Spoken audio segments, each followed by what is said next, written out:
you don't mind doing a little Okay. introduction, that's good. And you're welcome to hand it off to me whenever. And I'll just make Okay. some shit up and we'll roll with it. Pardon me, and we'll roll with it.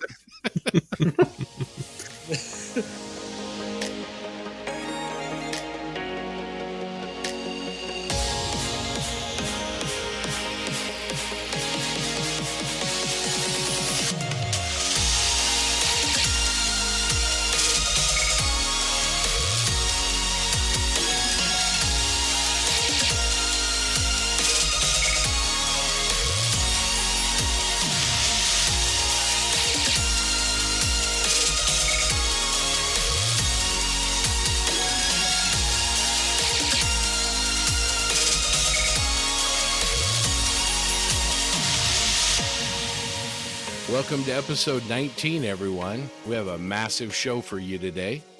We're going to hit all of our regular segments, and we even have some brand new elements that we've added. I have the pleasure of working with the best bunch of guys there are. Doug, how you doing this week? I am pretty dang good. Thank you very much.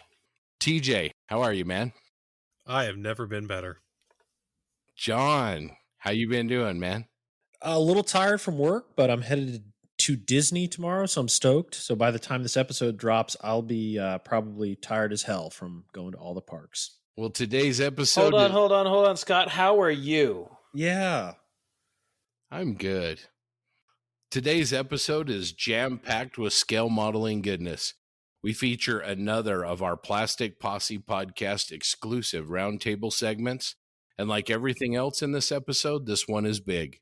We've joined forces with three of our good friends, Jim Bates from a Scale Canadian TV, YouTube channel, and blog, as well as both Mike and Dave from the fantastic Plastic Model Mojo podcast. We'll be discussing podcasting and social media's roles during the pandemic, getting back to model shows as things get back to, quote, normal, and how we can make model shows better and more inclusive. We wanted to let everybody know that episode 19 of the Plastic Posse is sponsored by Terry Wilkinson, JC Osborne, Joe Cook, Matthew Dyer, and David Waples. We really appreciate the support. These members of the Plastic Posse used our PayPal link to help us out, and we really appreciate it. If you're enjoying our podcast and you'd like to help the posse, it's really easy. It is. Just go to our website, plasticpossepodcast.buzzsprout.com. In the upper right-hand corner of each website page, there is a little heart icon. Just click the little heart icon, and then you'll be able to donate any amount you would like. Or if you don't want to donate, that's okay too. You can still support us by taking a few moments to leave us a review wherever you are getting your podcast from. A 5-star really helps us out and gets the Plastic Posse out to more people who are interested in scale modeling. The Plastic Posse is sponsored by Goodman Models, makers of the Super Sanding Blocks. Hopefully you've all got a set at your bench, and if you don't, we recommend you give them a try. I've been using mine on a few builds now, and I'm really enjoying them. You can always order these great finishing tools at www.goodmanmodels.com. Besides the Plastic Posse, there are other great scale modeling podcasts and social media content providers out there that we enjoy and would love to recommend. First up, we have On the Bench with Dave, Ian, and Julian. They're on episode 110. Plastic Model Mojo, Mike and Dave, down in Kentucky. Episode 36 is about the Roscoe Turner Show, and you're going to hear more about that on this episode. Over in the UK, we have Just Making Conversation with James and Malcolm. Their latest episode, they talk about old kits. Scale Model Podcast up to episode 69, nice, with Stuart, Terry, and Jeff. And then we have, down in Southern Maryland, the Model Geeks with Darren, Nemo, Whitey, and Fildo. In their latest episode, they discuss modeling stashes. A little spoiler alert, they talk about a guy who has a stash of like 4,000 kits. I think they put some pictures up on the internet. It's pretty impressive. Those are rookie numbers. I grew up in a house with about, I bet twice that much, which explains a lot. So we also have Sprue Pies with Frets, a blog by Stephen Lee, which is fantastic. We have Stefan Ezra Brittle's Warhammer Adjacent blog, and Jim Bates's A Scale Canadian TV, YouTube, and blog as well.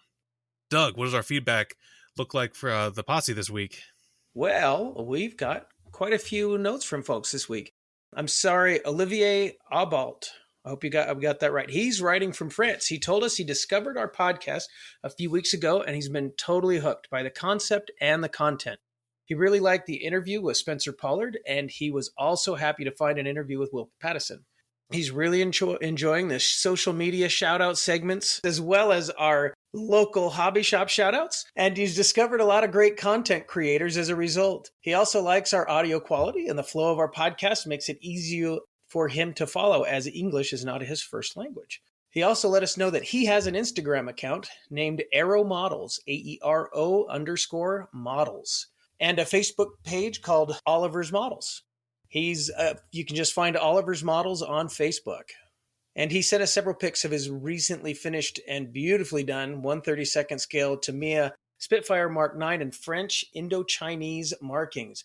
Olivier wraps up with, "Keep going that way. Each new episode is making my day. Thanks."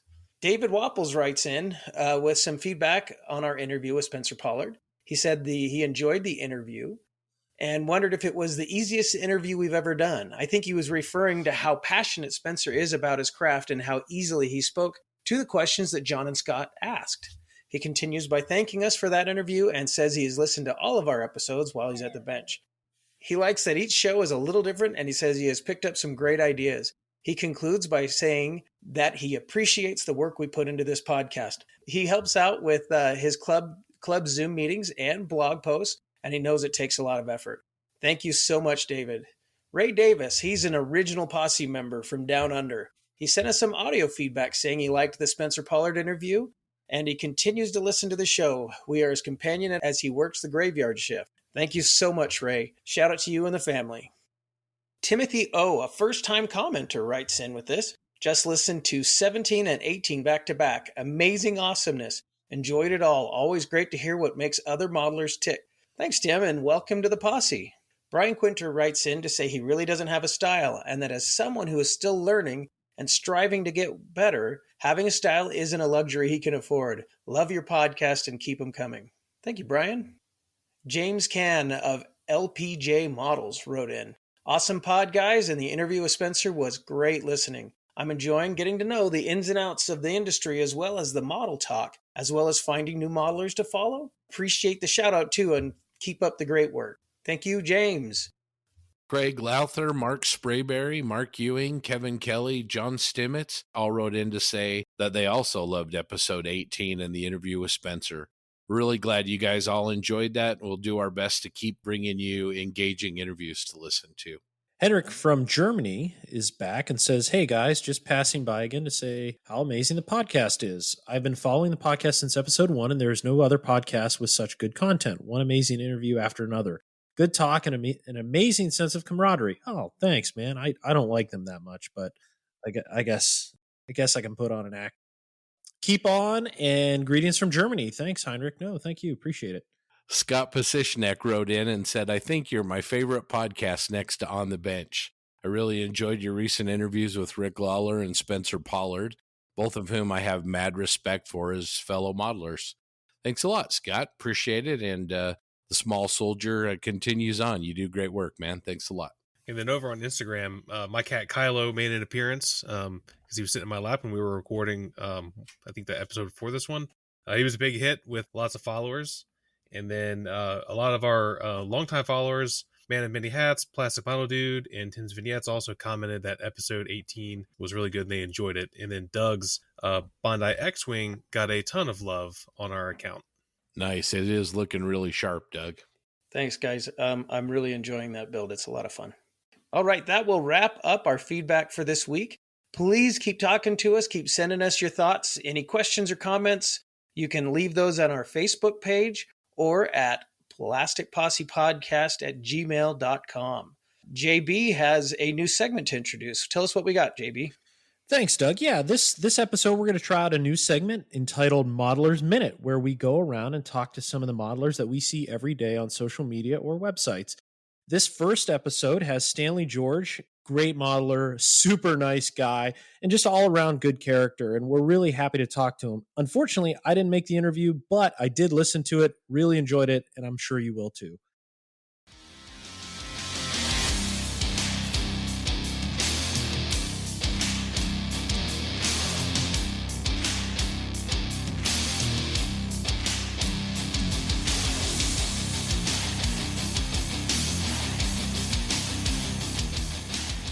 Welcome to another Plastic Posse podcast interview. Our guest tonight is someone that I first noticed on the Grumpy Old Scale Modelers group on Facebook. He posts a lot of videos of his builds, and he's a lot of fun.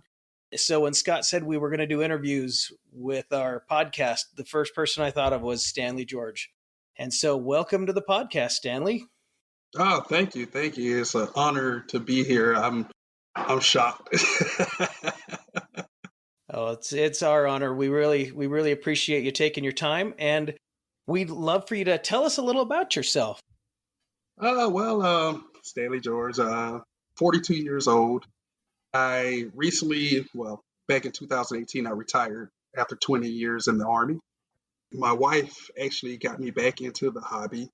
When I met her in 2001, I was putting together models, but I didn't even paint them or anything. But then I stopped after I married her, and she got me back into it recently. But I got 4 kids, one who joined the Army. He's in Fort Carson, Colorado. And then my 19-year-old son, he's going to school to be a history teacher.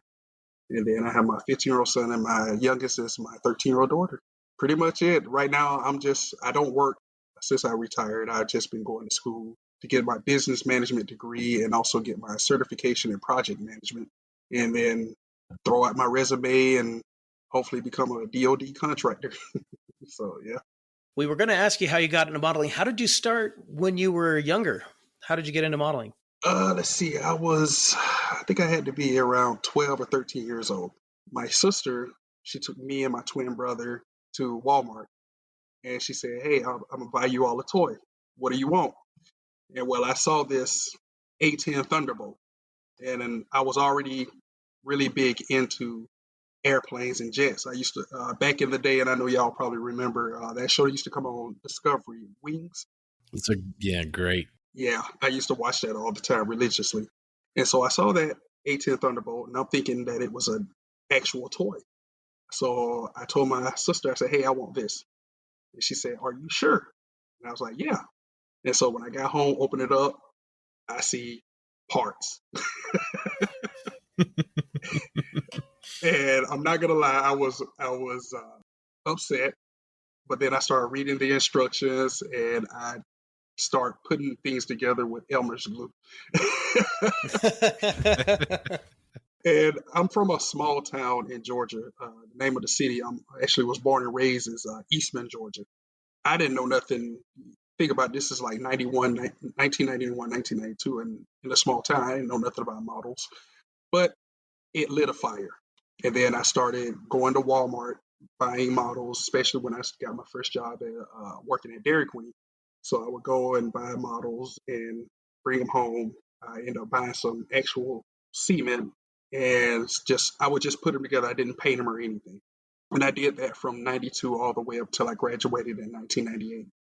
And then once I joined the Army in 98, I was single, I was in the barracks, and I was buying models. And ironically enough, I was here in Killeen, Texas at Fort Hood, and the hobby shop, which is still open to this day, I would go there. I went there, bought a couple of models. I think it was the Academy M2 Bradley.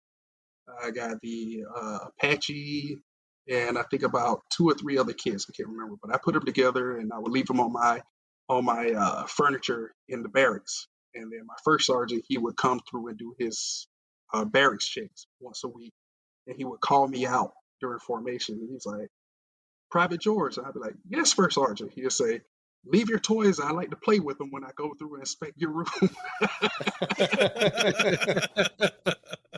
Awesome.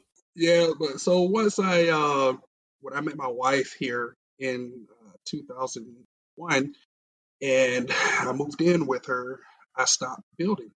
And mind you, I wasn't even painting then whatsoever. So I just focused on my family and my career. And 2017, when I got back from my last deployment, and my wife for Christmas, she bought me an A10, a Revell A10. By then, I was looking at all these YouTube model channels, and I just jumped back into it. Here I am today. That is awesome. That you're back into it, enjoying it, and that you're here to talk with us. I really, really appreciate that. So, what inspires you when you build? What is your inspiration? I would say my time through the military.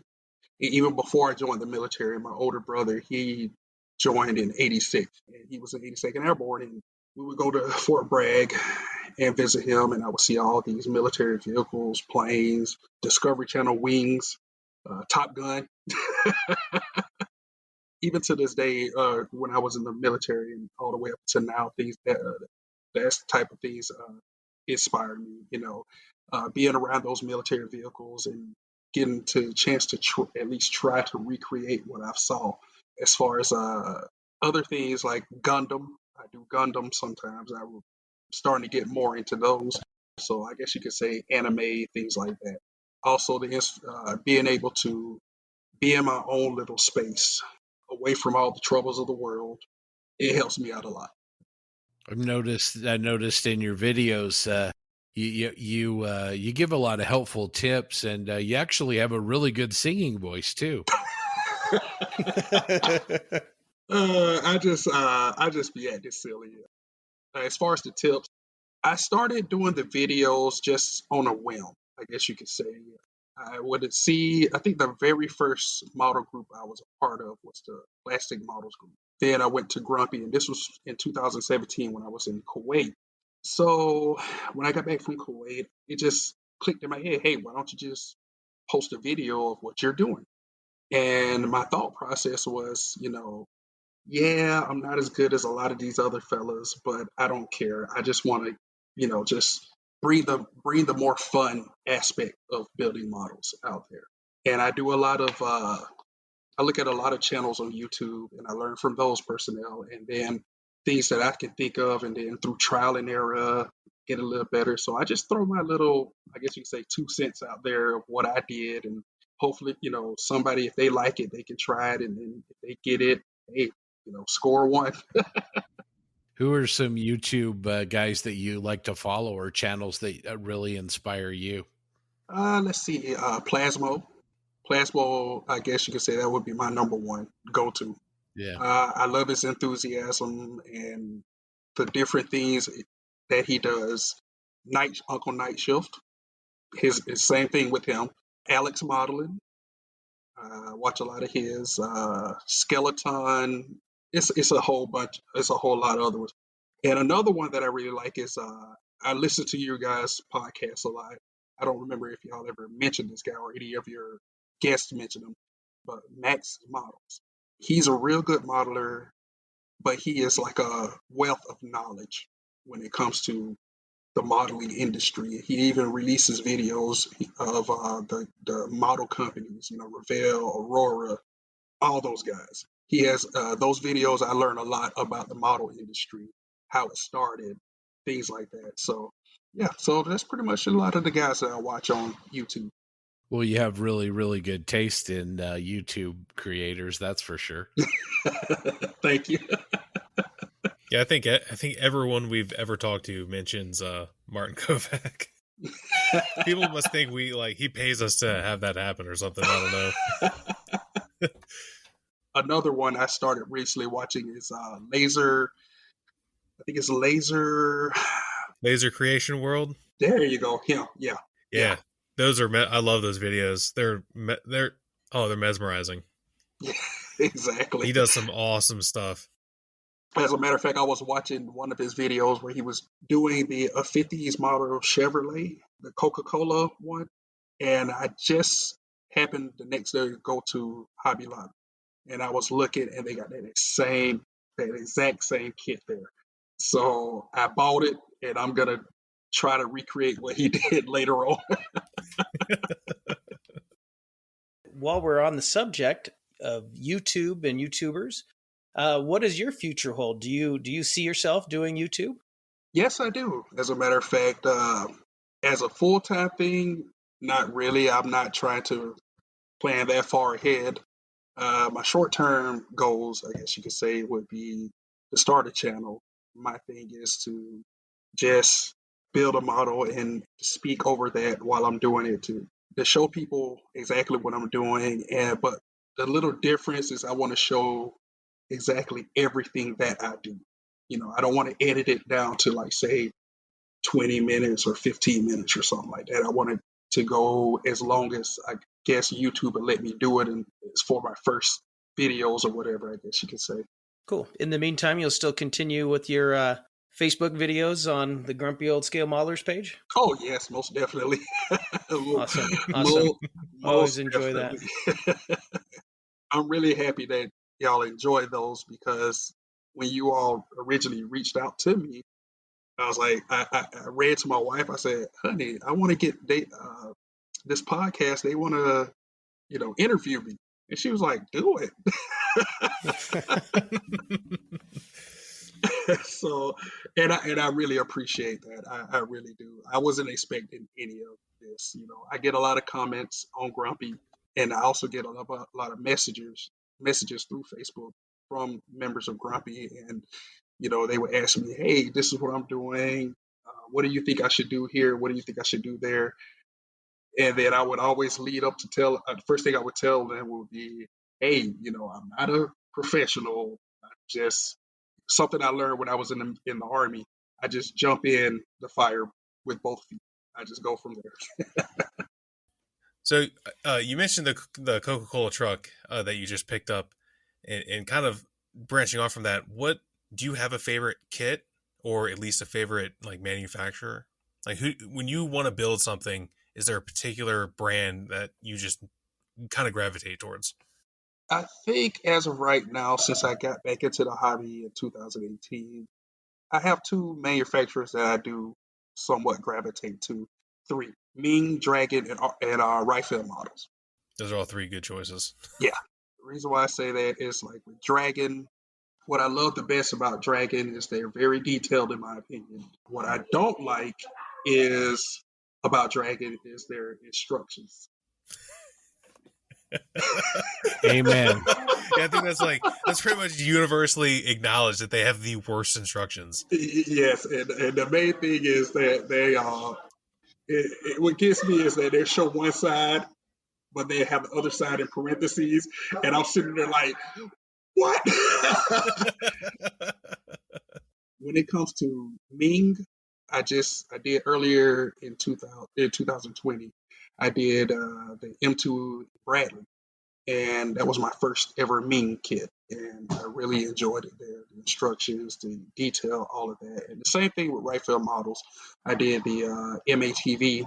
That was my first Rifle models kit, and I loved it as well. And I'm looking at getting the new Sherman that they just released with the full interior. So I have that full interior Sherman. I've not built it, but just looking at it and building some of their other kits, I can tell it's going to be really good.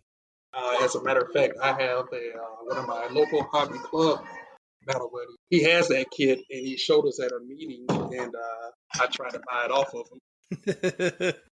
So I also understand that you're working on a Mega Man figure. I think I saw it in the Mediocre Modelers group, because you're in that group too, correct? Yes.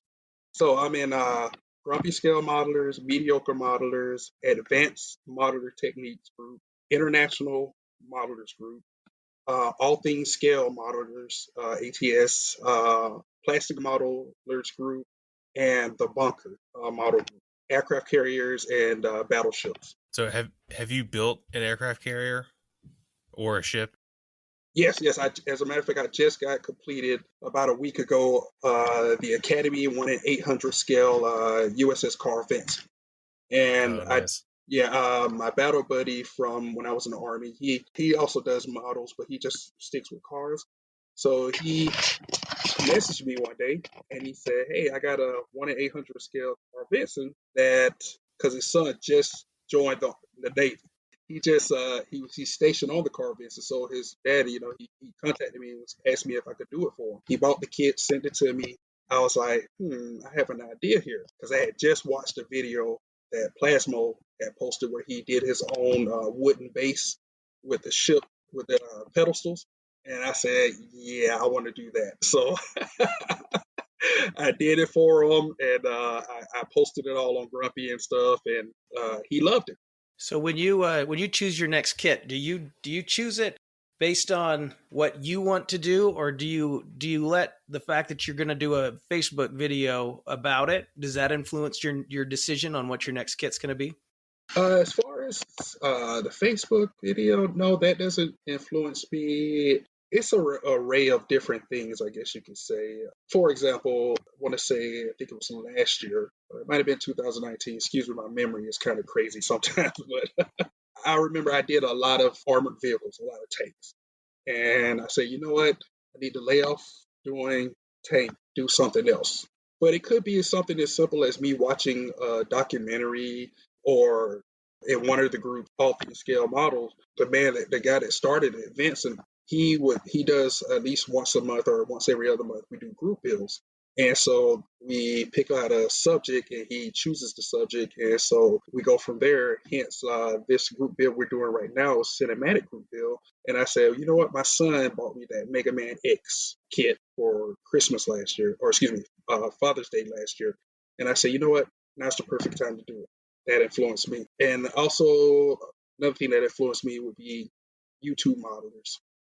I sit there before when I lay down in the bed, I turn it on, YouTube on, and I start watching. And then if it really draws me in what they're doing, then I want to do something like that or do that exact kit. Yeah, that influenced me as well. Cool. Do you think doing your videos has helped you improve as a modeler? Yes, it has. It really has. I think my main thing is like, and I'm sorry if I keep going back to when I was in the Army. I hope that is okay. No apologies are needed. I was a drill sergeant for 3 years, and I love instructing. I just really love it. And so the fact that I like to get out there and just with the hobby and just say, hey, here's what I'm doing. This is what I did. If it looks messed up, please let me know how I can make it better. That's what drives me. And plus, the fact that it may be at least one modeler that just got back in the hobby or is brand new to the hobby, and they're maybe feeling a little intimidated by all the outstanding work that they see, or they may be intimidated or scared because you have the, I guess you could say, quote unquote, rivet counters out there. That's what drives me also to do the video. Say, hey, I'm doing this. This is how I did it. Don't be scared. Put your work out there. I'm not gonna judge it. If anything, if you want help, I'll tell you whatever I know, or somebody else will tell you what they know, and you can pick and choose, take whatever you like and put it in your toolbox, and we'll go from there.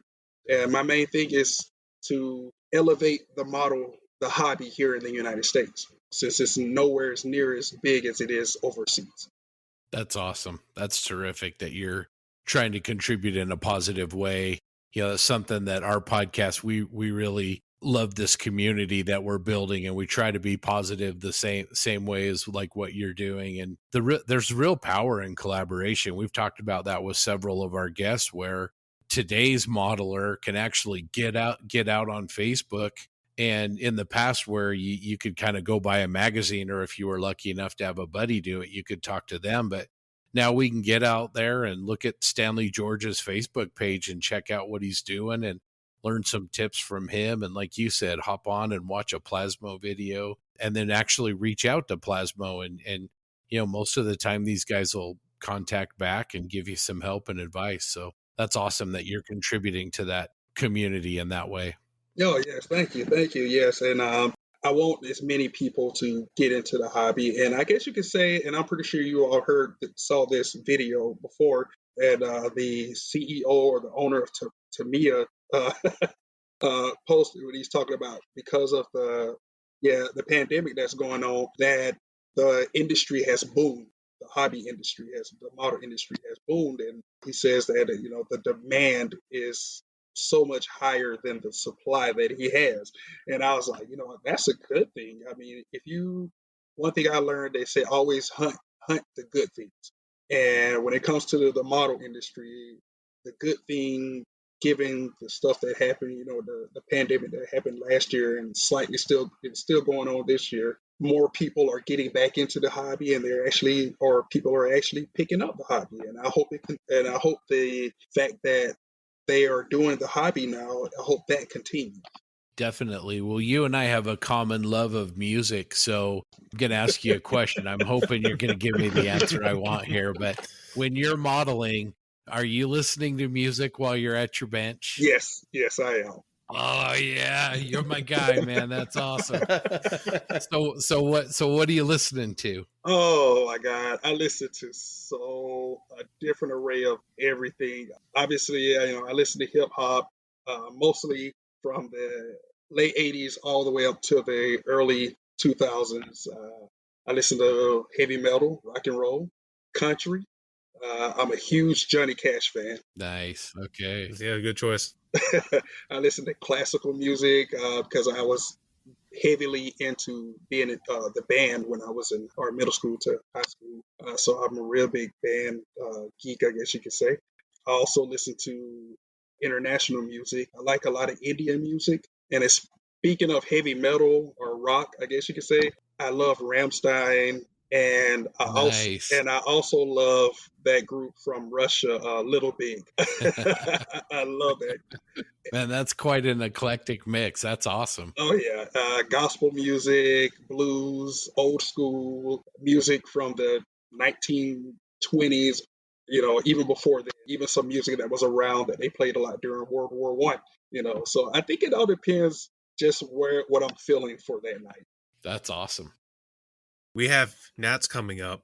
I know all of us are going to be there from the posse. Do you frequent model shows? Have you been to a model show before?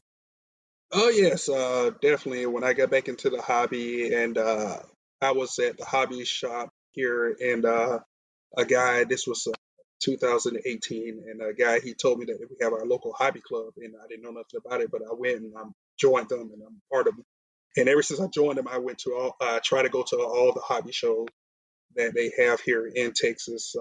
The only ones I've ever missed was the ones in Houston and the ones up in Dallas.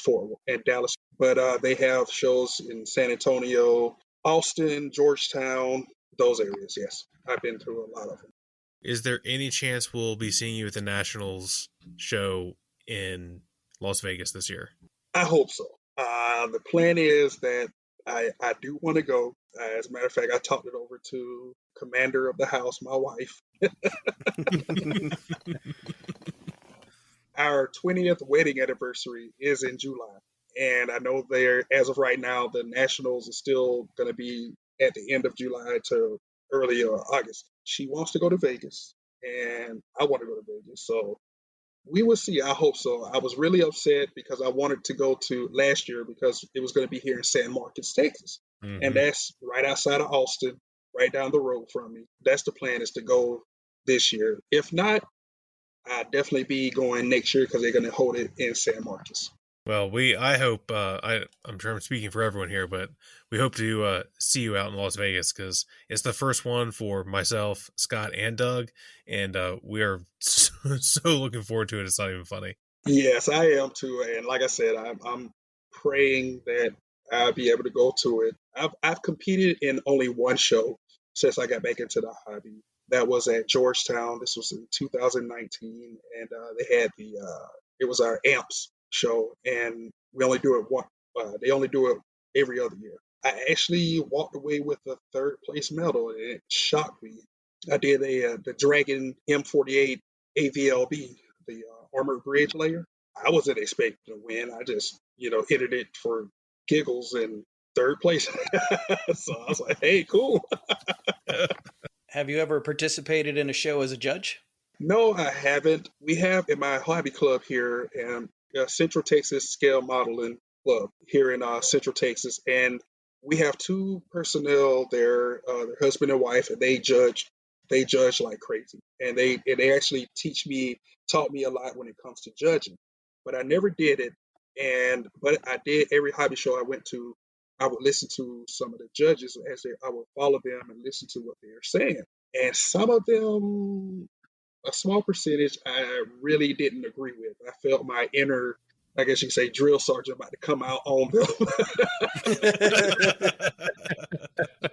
So one thing I learned, and what they taught me in my club, the two judges there, they said, when it comes to judging a model, the first things you look at is seam lines. If they have seam lines, if they're glues, if you see glue, I guess you say glue spots.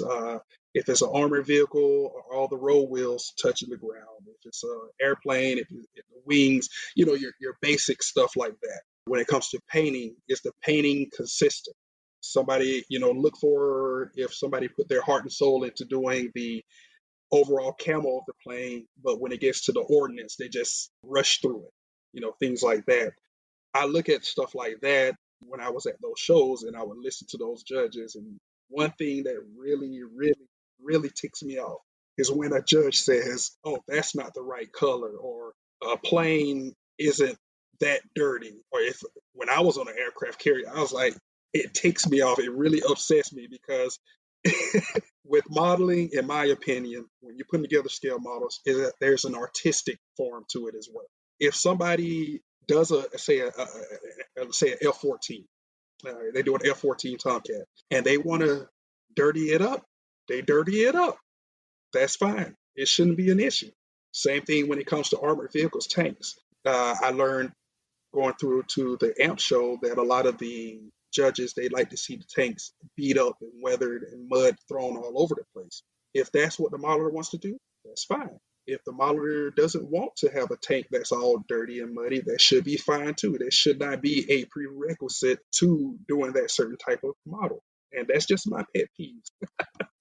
No, I think that's a great point, and the way that I think we can all address it is if you do decide to go to Nats, you can pre-register, and there's a little box on the form that says Nats judge yes or no, and if you check the yes box, then you can actually go help judge. And if John were here, he couldn't join us tonight, but if he were here, he would definitely encourage you to say jump in there and judge, because you'll learn so much from doing that. And I think one of the things is if you're in a group of judges and some of them start to go outside the lines a little bit, you can don't use your drill sergeant voice. You might scare them, but that's something where you could say, "Oh, hey guys, let's take a look at the rules." Now the rules say to look at fit and finish, not color.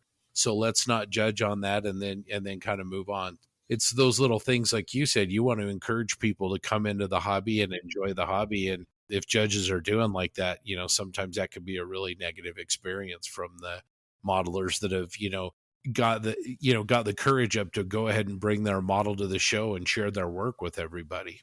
Yes, exactly. And, I think a lot of some people, they don't they forget the fact that a modeler may be, intimidated or scared, but yet they still bring their model to a show because they are proud of it and they want to show it off. So you encourage that. You want that. I'm not saying to jump on that person just because you don't agree with how it looks. Me personally, I don't care if somebody just slaps a bunch of paint with a brush and it's looking all crazy and they say, "Hey, look what I did." You know what I would say to them? I say, "Hey, good job. Do you want to get better at it? Or do you want to just stay where you're at?" And if they say, "I want to get better," then I say, "Okay, well, here's some references. You can do this. You can talk to this person. You can read this book. You can do this and do that." Just leave it at that. We couldn't. I think as a whole, I think I can speak for everybody. We couldn't agree with you more on that, and especially when it comes down to the colors used on a kit or the dirtiness of a kit, because we can all find pictures to refute what somebody has to say about those things, and in the end, it really doesn't matter. Yeah, I always thought a clean Tomcat was like a myth. I don't think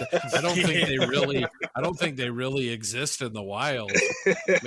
Maybe just outside of Grumman's hangar door when they first rolled out. I don't know, but Yes, exactly. And I saw some pictures. As a matter of fact, a YouTuber. I keep mix up some of their name, but he's a skilled. Y'all may have seen it when he does his kit reviews. He has his wife. His wife does them. His wife sits on this. Yeah, Yeah. I know who you're talking about. Okay, I so don't remember who that is either. I remember. I think it was him. He did a video, and this was a little while back, and he didn't refute a lot of people who said that, hey, aircraft don't get this dirty. And so he did a video showing like an A10 that's just grease all over the place that's flying, and an F-14, an F-16, all these planes just to prove them wrong. I do want you to give us some shout outs. You mentioned your local modeling group. Tell us about them and give us a shout out for your hobby store, the one that's still around that was open all those years ago when you got into this. Yes, I'll definitely give a shout out to our local hobby club here on Central Texas Scale Modeling Club. We meet up every third Thursday at Texas A&M School, and you can find us online at www.ctsm.com, and on there they have all the members and the dates we meet up and whatnot. Or you could just go onto Facebook, and if you're already part of one of those groups that I named off earlier, and you can find me and just message me, or just go on Facebook and find Stanley George and message me, and I'll give you all the information if you're ever in Texas. Also, the hobby shop here, the Clean Hobby Center. It's on Stan Schluter Loop. The owner, his name is Lawrence, and he has been here. Wow, let's see. I was in the Army 20 years. I got out in 2018 at 20 years, so he's been here longer than that. He's still around, and by the grace of God, he's still around. He's a real good guy, and as a matter of fact, if you ever here in Killeen, Texas, and you go to his shop, as soon as you walk in and to your left, he has, I think, 3 or 4 chairs set up, and you can just sit down and you can just shoot the crap with him all day long if you want to. And he also does RC models. He's a huge RC model guy as well. He does on Saturdays, and he hasn't did it since the pandemic, but on Saturdays he does a behind the store. He has a huge track set up for people to come out with their RC models and race them. And speaking of hobby shops, there's another hobby shop, a real good one in Austin, King's Hobby, and there's another one in Cal, Texas. And unfortunately, I can't remember the name of it, but there's another hobby shop. It just started up in Cal, Texas, which is literally outside of Austin. Thankfully, the hobby shops around here are still going strong. Awesome. Those are some great hobby shop shout outs. Appreciate that. And I would like to thank you all for, like I said, inviting me onto your podcast. I really, really appreciate it. It's mind blowing. It's what it is for me. It was our pleasure. It's been so much fun to talk to you, Stanley. Keep on making positive contributions, and when you are ready to launch that YouTube channel, you've got an open invitation here on the Posse. Come on by. We'll sit down and talk about it and spread the word for other people to check your YouTube out. Oh, thank you very much. I really appreciate it. And I would definitely let you all know. And like I said earlier, when I started, I'm still going to post on Facebook, and I'm definitely still going to be posting my videos of me doing karaoke as well. Awesome. Well, I think that'll just about wrap it up. We really appreciate your time, Stanley, and we look forward to hearing from you in the future. All righty. Thank y'all very much. Thank you. Thank you so much for having me. Pleasure was all ours.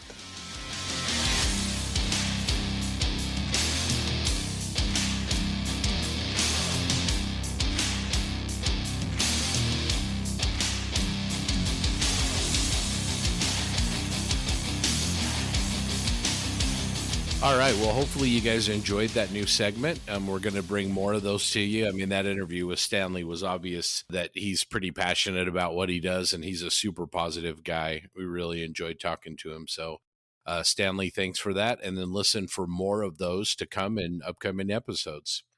Starting last episode when we interviewed Spencer, here's a guy that has been a professional model maker for decades and decades. And he brought up the point in the interview a couple of times that it was important to him that he keep modeling just simply for the joy of it and not constantly trying to show his buddies and impress his buddies and all those kinds of things, that you could kind of lose focus that way.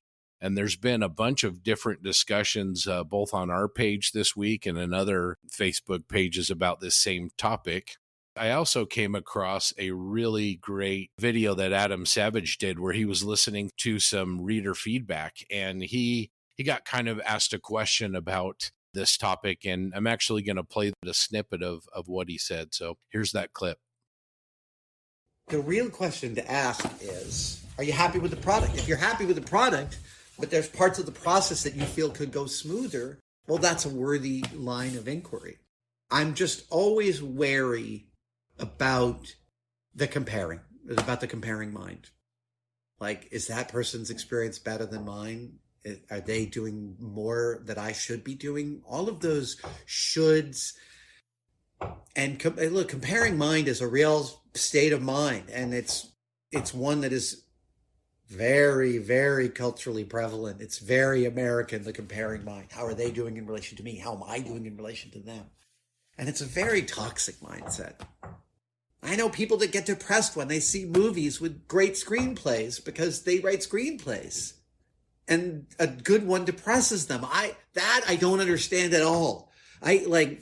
Not to say that that's a bad way to respond, because it's not. It's just the way that they respond. But we all can only do the thing that's in front of us. Bill Hicks had this great thing that he said. What Bill Hicks said was a paraphrase of, the more yourself you are, the less competition you have. Don't worry about people stealing your material. If your material is deeply personal, they can't steal it. And you are the master interpreter of your experience. No one else can interpret your experience. So if someone steals your joke, they've stolen your joke, but they haven't stolen you. They're still not you telling that joke. That's still something unique you bring to it. Just be careful about the comparing mind. That's all I really want to say. End of the trail, outdoors and arts. Just be careful of the comparing mind. Your experience is the only one you have access to. Adam brings up a really great point here. I don't think there's any harm in trying to learn and trying to see other people's work, use it for inspiration and trying to improve. But I think sometimes, at least I'm guilty of this, we go too far and we compare ourselves so much to, whether it's Uncle Night Shift or Mike Rinaldi or whoever our heroes are. John, you've mentioned before when we've talked about things that you really respect and admire a lot of other modelers' works. And there's times when you try to incorporate what they're doing into your own builds. But sometimes can we go a little too far with that, do you think, and get lost rather than focus on making John's models, maybe try too hard to, make somebody else's model? Yeah, I think you're exactly right in that sense. And Adam's video is just bang on, and I hope everyone will watch the full 7 minutes. It's taking it, that comparing mind, and you get caught up in the moment. And when I got back into serious armor modeling, I had that very comparing mind approach. I would pull open the latest build on Facebook or somewhere else on the internet, or pull open the latest reference and then try to copy that verbatim and try to compare my model as I go through the steps to what I see on the page. And I found that to be incredibly stressful, certainly not fun. And at the end of the day, I was disappointed. And I went through that phase for a couple months, probably even a year. And to be honest, I still face it. I think that's a trap I fall into, and I think many modelers do. What I will say is I think I've gotten better of understanding that I will never be, modeler X or modeler Y. I'll only be me. I'll only be John. I'll only be JB Closet Modeler. And after accepting that, and after, beginning to build for me, it's crazy to think, oh, why would I build for anyone else? And I would hesitate, and I would let someone think about that statement. We are constantly bombarded with new material every day on Facebook, and you want to build what you're seeing. I mean, certainly it inspires me, but when do you take it too far? I think there's a fine line that we do have to draw. And I try to define it almost on every model and try to tell myself, hey, what I'm building today, what I'm going to end up with is going to be what's on my shelf, and I'm going to accept it. I'm going to love it. What Adam said in the video that really resonates with me is, are you happy? Are you enjoying the hobby that you spend so much time on? Because if you're not happy, if you're not enjoying the experience, then why the hell are you doing it? Now, with that said, I think the hobby itself in the form of social media, and we kind of hit on this with the Spencer talk, and we've discussed it before, not only with social media, but shows and the competition, that in itself breeds a comparing mind. And you're always being compared 1, 2, 3. A whole can of worms is, 1, 2, 3 versus gold, silver, bronze. I'm not even going to get into that today. But the 1, 2, 3 attitude and always competing, always trying to, best someone else. You can never best someone else. This is in its purest form a hobby and something that's truly unique. And I'll abuse the word art, but in an art in a sense that it can never be replicated in the same way again and again and again. It is your piece. It is your, it's your soul. If that's too deep, maybe so, but what you're putting on plastic, what you're building in front of you is a representation of maybe your personality. Certainly you can tell when I'm stressed that I'm rushing through a build, and other times you can understand when I've been methodical and really thought out a piece. So that all builds towards your uniqueness and being able to, just enjoy the hobby. And maybe I'll let that stew for a little bit and pass it off to someone else. But I will say I always have to remind myself that at the end of the day, I got to have fun. I got to be happy. And part of that happiness is sharing what I'm creating. And I want that creation to be unique. Well, the whole video is fantastic. The whole 7-9 minutes, whatever it is. I mean, I love Adam Savage, and I like it when he talks about things other than just the stuff that he builds, even though the stuff that he builds is fantastic.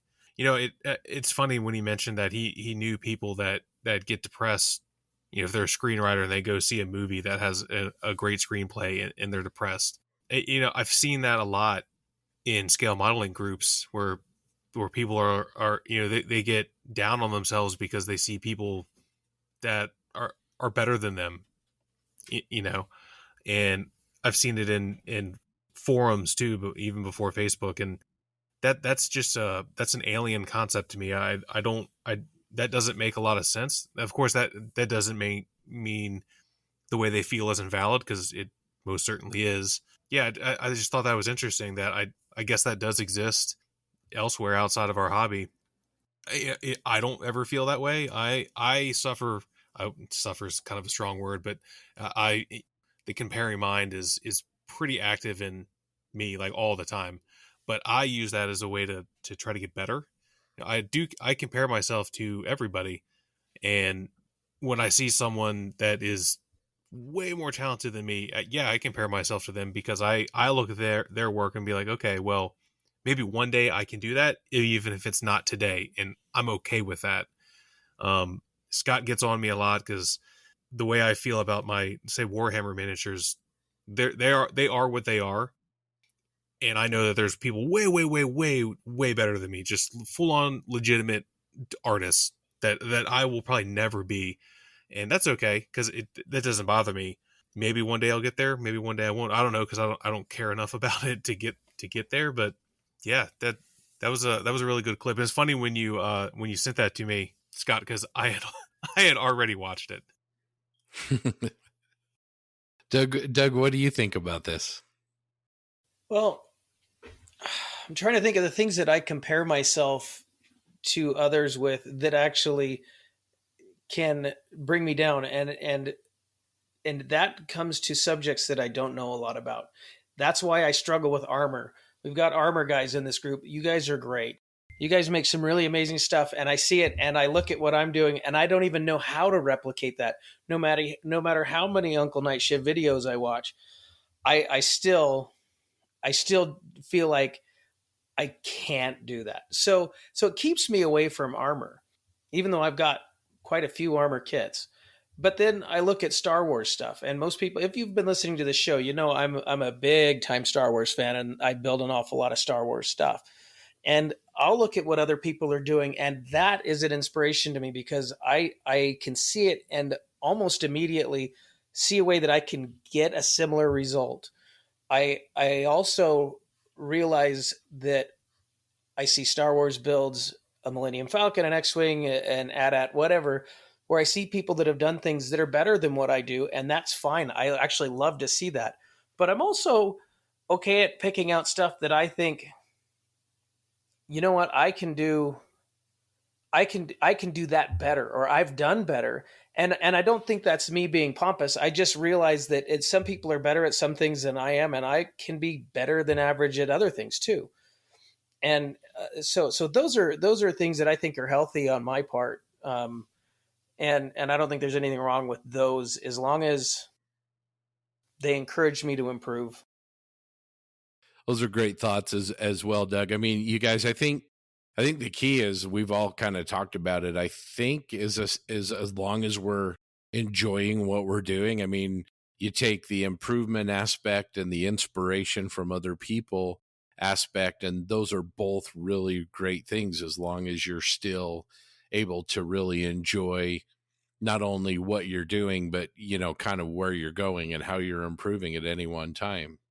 It's the other thing, especially that Spencer brought up with the prevalence of social media and scale modeling, the idea that you're building for other people. And it's funny because and we've seen this in other groups too, where people are like, I didn't build this for you, I built this for me. Okay, then why did you just share it in a group with 20,000 people in it? Like, clearly there's some part of you that is doing this for other people, and that's okay. There's nothing wrong with that. But the notion that you're only doing it solely for yourself, then why put it out there? Right. And just to add to that, TJ, I think that's key, is just be honest with ourselves. And another, point in the hobby we can point to about that is, let's talk about competitions. Oh well, I don't enter to win. Okay, then well, you should put display only on it. I don't know. It's kind of the same thing where you've entered into this ring, and you're trying to I don't know, maybe make yourself feel better, but at the end of the day, you are competing. And I'll be honest, I enter shows, and yeah, I would love to win. I mean, I always want to win. That's not the most important thing, but I accept that fact. Just like posting in a forum with 20,000 people. Yes, I know I built it for myself, but at the end of the day, some validation and a like here and there helps my motivation, and I'll be the first to admit it. Yeah, I mean, I think anyone that doesn't like getting likes and compliments on their work and chasing that dragon, anyone that says, I don't care about that, I don't want to paint with a broad brush here, but they're probably not being honest with themselves, because just like you were saying, I love validation just as much as the next person. I like it when people tell me that something looks good. I'll take my models upstairs and show it to my wife, who doesn't give a rat's ass about scale models, just because I know she's going to be like, oh, that looks really nice, I like that, because it makes me feel good. You know what I mean? And then she'll never look at it ever again in her whole life. Well, Scott, thanks for bringing this video and this topic to our attention for a brief discussion. It's always, I think, healthy and fun to talk about these things that are in the periphery of our hobby. They're not directly at the bench with us, but they're in our mind, and I think it's very important to talk about them. And that's what I really love, to take that extra step and find things that are unique. And that goes to the topic. Be unique. As a modeler, we are we are masters of our own bench. What you're putting out is your creation. And I think, again, at the end of the day, it's all about, are you happy? There are many forms and many ways to achieve that happiness, whether it be posting online, sharing it with your spouse, or put it in your bookshelf that you can see when you walk downstairs every day. But the key is just to understand what makes you happy, and then just do it. Well, hey, let's talk about a little bit of news, and then maybe get an update from everybody on what you guys have been working on. We're really, really excited that we're having model shows again. We had the Roscoe Turner show over at Indianapolis, and as you'll hear later in our roundtable, Mike and Dave from Plastic Model Mojo went there and recorded some audio there, and we're really looking forward to their episode 36, so we can kind of hear what that was like. The thing that I saw that I was pretty impressed with is, normally, I guess that show has around 500 or 600 entries, and it looks like they had well over 900 entries at that show. So it seems like people were really excited. Couldn't have anything to do with the fact they were stuck inside at home for a year, what could it? Nah, that's probably not related.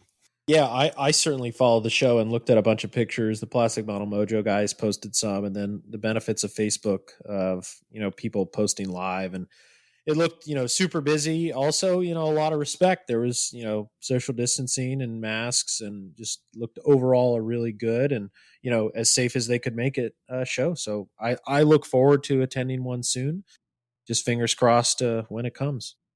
Well, John, I know you've got one foot out the door heading to Orlando, but in the little bit of modeling time that you've had, what's on your bench and what have you been working on? So yeah, what I've been working on is I've capped off the destroyed Abrams. So I'm actually going to be. I have tomorrow off work. I'll be taking some photographs of it and then writing the article to send in. So I'm super excited to get that off. That was one of those Mojo busters.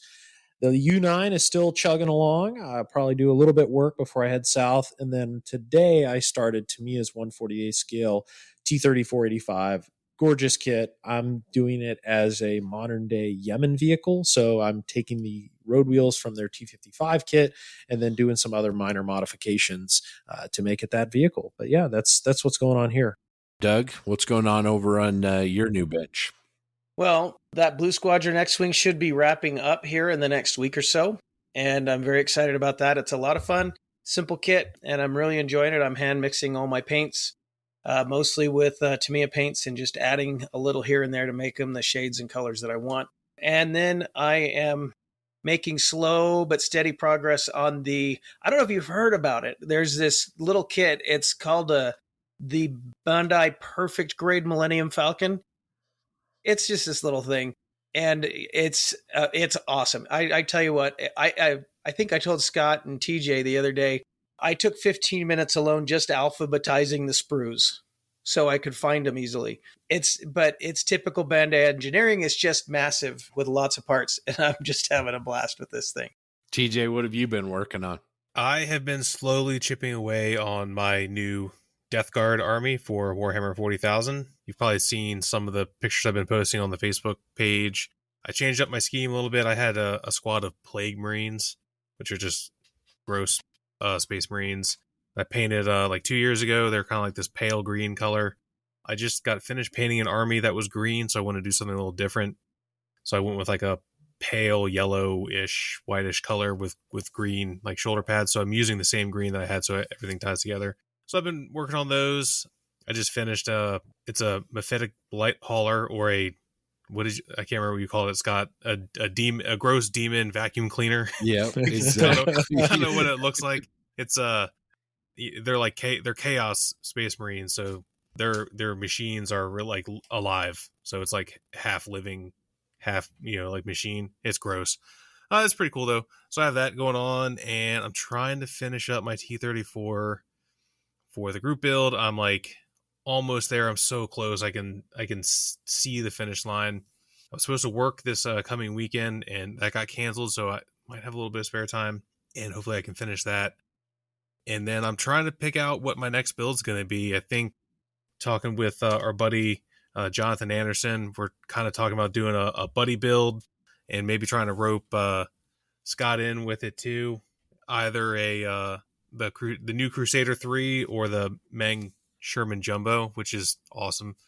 But we might even do both. I don't know. So that's probably what I do next. And then I also have a Hummel that friend of the podcast, Zach, built that I'm going to paint in a captured Russian scheme that I found. So that's moving up to the top of the list too. But that's pretty much it. Yeah, hardly anything really. I'm trying to, like, since I'm going to nationals, I'm trying not to bring too much stuff. Yeah. But I want to bring, I want to, like, I think you mentioned in the last episode, I want a nationals project. Right. And build something specifically for nationals, and maybe even make a base for it so Scott can finally leave me alone about it.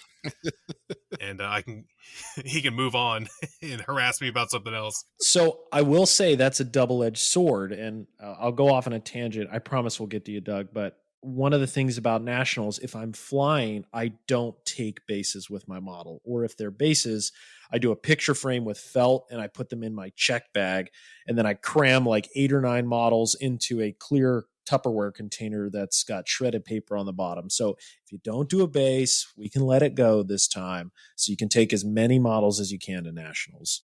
In my defense, if you guys have seen the disgusting vacuum cleaner, is a great example. If you've seen TJ's wargaming miniatures, the bases always really take them to another level. They don't really. That's a gross exaggeration. My bases are the simplest thing about anything that I paint. No, you got that vacuum cleaner demon thing, and you got that trail of Slime. radioactive slime behind it. It's Yeah. really, from a color perspective, it really, really brings an element of brightness and attention to the piece. It's really nice. But yeah, thank you. I'm excited to see TJ, as great as a job as he does on those armor pieces, to have him put one on a base. I think it'll be a different element. So one of these days I'll talk him into it. I'm only doing it just so you leave me alone about it. You're worse than my wife. Wow. Oh wow. Harassing me about you need to build the stairs on the back of the house. I hope she hears that. She won't though.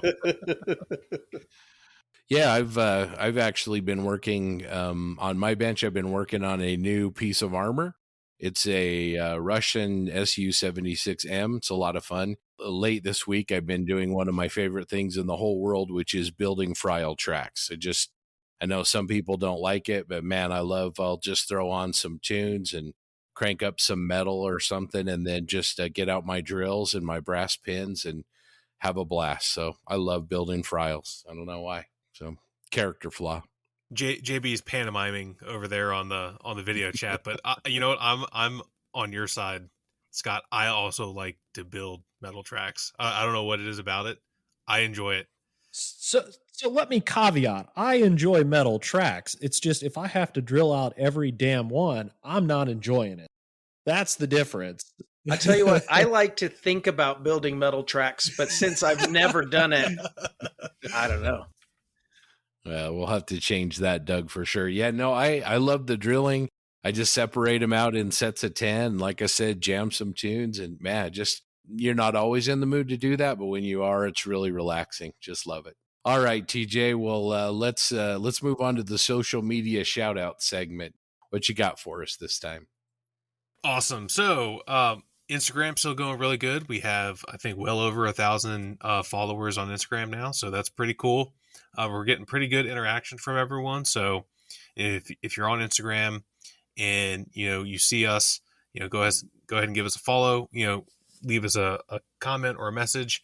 And if you really want to, you can go ahead and use a hashtag Plastic Posse Podcast. I follow that hashtag, so that way I can see what you guys are building, even if you don't want to tag us directly.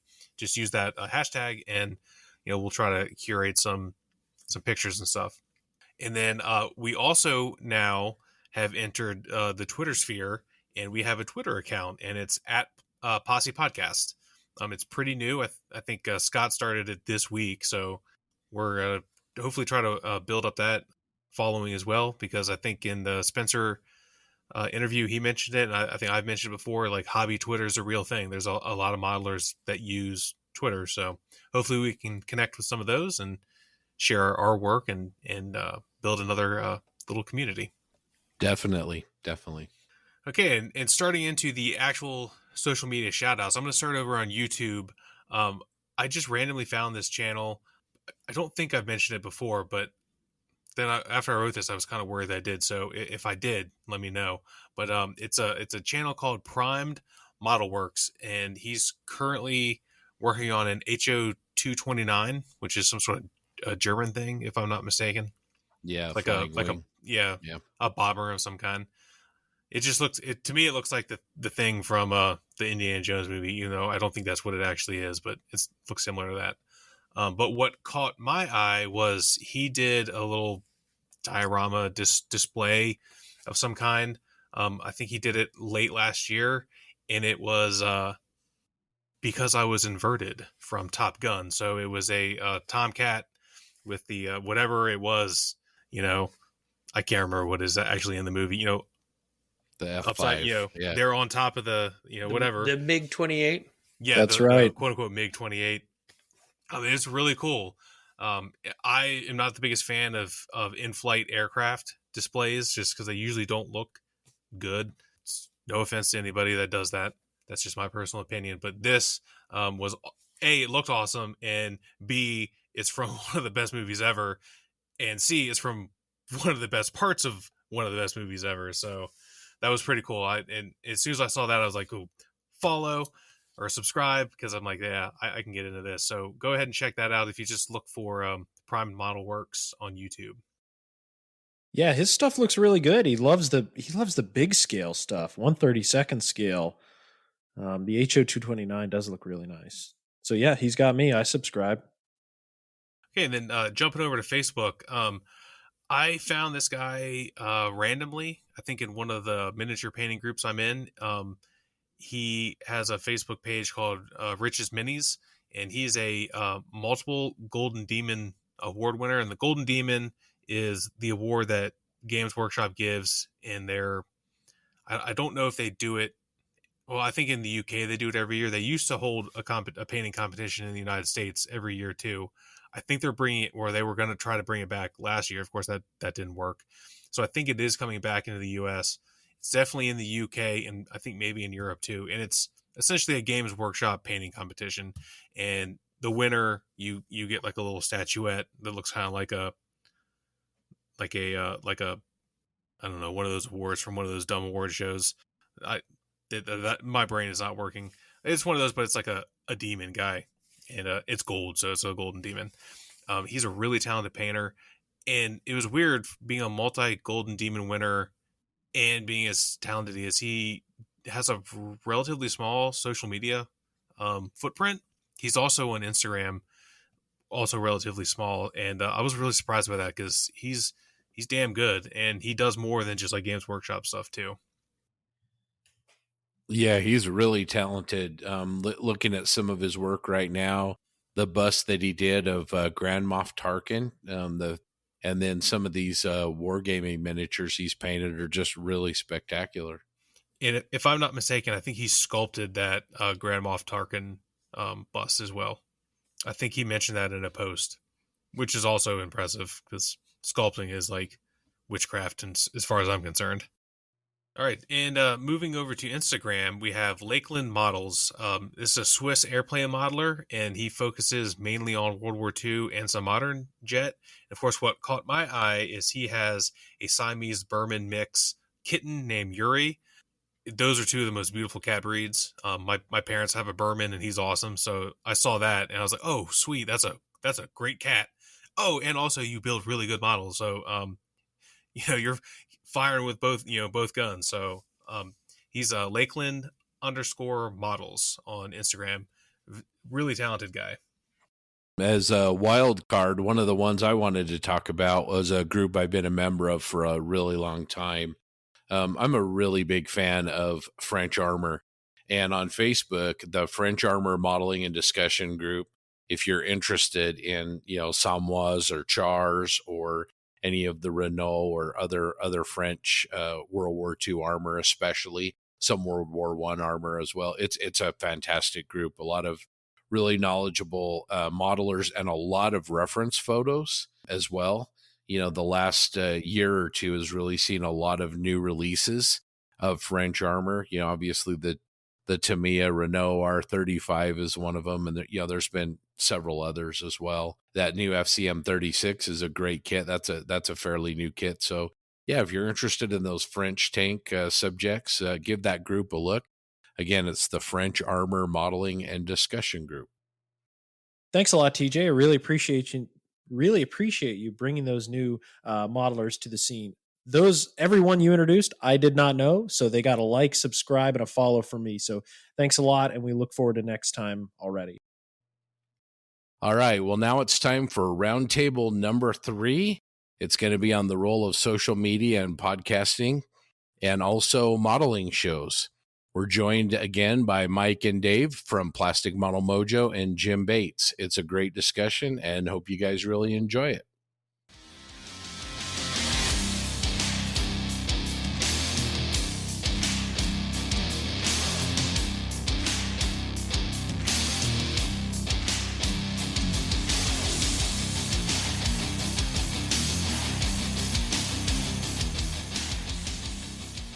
Welcome into another Plastic Posse Podcast Roundtable segment. Today, we are very, very excited to have some special guests joining us. Dave and Mike from Plastic Model Mojo joining us. How are you guys doing this morning? Doing good, thanks. Good to be here. Same here. Thanks for getting us on, Scott. And we also, even though it's, I think, actually before the crack of dawn, we have our good friend Jim Bates from the West Coast joining us as well. Jim, are you awake over there? That's questionable, but good morning, eh? We also have Doug, TJ, and JB with us. So we've got the full crew, which is great. How you doing, guys? Pretty good. Very good. Fantastic. Let's kind of get started. So, Mike and Dave, you guys have been friends for a long time. I mean, tell us how long and how your association originally started. Take it, Mike. Okay. Well, way back in probably the late 80s, I was in engineering school at the University of Tennessee, and I entered the cooperative engineering program, which had me taking time off school to come up to the Lexington area to work at what was then IBM Lexington as IBM site. When I got up here, I started looking in the model magazines because that's how you had to find stuff. And I found that the club in Louisville was having a show that summer. I was up here. So I went to that and I met the club guys and started attending their club meetings. And that's pretty much how I met Dave. And then our friendship's just grown out of that, really. So, gosh, it's going on 30 years, Dave. At least. Yeah, I joined the club in 1982. I think our first contest was 83 or 84. I met Mike at the contest, and then he lives in Lexington. I live in Louisville, but for about 8 years, I actually worked in Lexington at a law firm up there. And so we had, our offices were a mile and a half from each other, so we'd be able to meet for lunch. And then we've been on some contest adventures together over the years. Kind of that mutual association when Plastic Model Mojo first started. Was that kind of a mutual decision, or was it Mike or Dave? How did that happen? Take it, Mike. I had been kicking around the idea and had been talking to Dave about it, and I wanted a co-host, and it just seemed like the ideal person to do it. We kind of just started things to generate some accountability for ourselves and just have some fun with it. So, and I just think we bring a long time friendship into it, which I think is a big help for putting the content out and having our conversations and just kind of being able to roll with it. Well, I'd actually been thinking about it. It's really weird. I'd actually been thinking about it for 6 or 9 months. I'd even mentioned it to Jim a few times. And then that's when Mike approached me. And since he's the engineering guy who gets into all the details about how to do one of these things, I was ready to go. It didn't take any sort of convincing to convince me to do it. That's pretty interesting. I think Doug and TJ, these guys, when I called them, I think they were just too dumb to tell me no when we started ours. Yeah, I concur. I really didn't understand why Scott would want me to be involved in this. I honestly think there's probably no one else in the world that would have said, hey, let's get Doug to do this. Well, Doug's being modest, but Doug and I have known each other probably pretty close to the same amount of time, Mike and Dave, that you guys have known each other. And that mutual association really started and has continued around scale modeling. So I think we definitely have that in common. Jim, how long have you known Dave's kind of same question, and how did the two of you guys become friends? Those records are sealed. The honest answer is we have talked about this. We've known each other a long time, but we can't really figure out how we met. It was somehow through IPMS. Now, the funny part is last night we were talking about, we were both at the 1988 Nationals, which was in Dayton. So we didn't know each other then, but I wonder if we crossed paths. Yeah, I can't tell you exactly. It seems like I've known Jim forever, but I know at some point we actually met. I'm not sure if it was online first. I think it probably was. And then the first time we met in person would have been at one of the Cincinnati shows. John, you've been to a lot of shows. It suspiciously sounds like there was probably some alcohol involved in this initial meeting. Alcohol at the vendor table? That's not allowed. Shh. All right. Well, let's get started with some questions and answers here. I'm going to start up with a question for the entire group. And Mike, this first question will start with you. Why social media, and in your particular case, podcasting? Maybe elaborate on what led you to decide to start Plastic Model Mojo with Dave. Well, I'd listened to Scale Model Podcast and On the Bench, and it seemed like a fun thing to do, to be honest. And I didn't want to get into video. I wanted to generate some kind of content, but I knew that video was just going to be this big, hairy deal. It's just going to take a lot of work and a lot more equipment, and it just really didn't interest me. This, on the other hand, just running your mouth into a microphone is not that tough, and the equipment's not very expensive, and it's easy to start. And we were just looking for another avenue to increase our accountability, our own model building, and to just find another way to enjoy the hobby more, because I don't make a lot of the club meetings anymore, just because life has me not being able to make the hour commute to Louisville to the model shows or the club meetings. And it's kept me and Dave engaged and kept us at the bench and kept us talking about scale modeling. And that's kind of what precipitated this. And it's grown into a whole lot more since then, which I'm sure we're going to get into later, but that's kind of my 2 cents as to why we picked podcasting. You know, we don't do a lot in the other social media arenas like maybe you guys do. Just it's a time and commitment kind of thing. We kind of keep our Facebook page rolling when we can, a little more so than certain weeks than others, but some of the other platforms we're not quite out there on as much. But again, it's just trying to keep ourselves going. To echo what Mike said, one of the big benefits of this for me is that it does motivate me to model more, whether it's because I know I'm going to have to tell the world what's happened in the last 2 weeks, or it just keeps the juices flowing.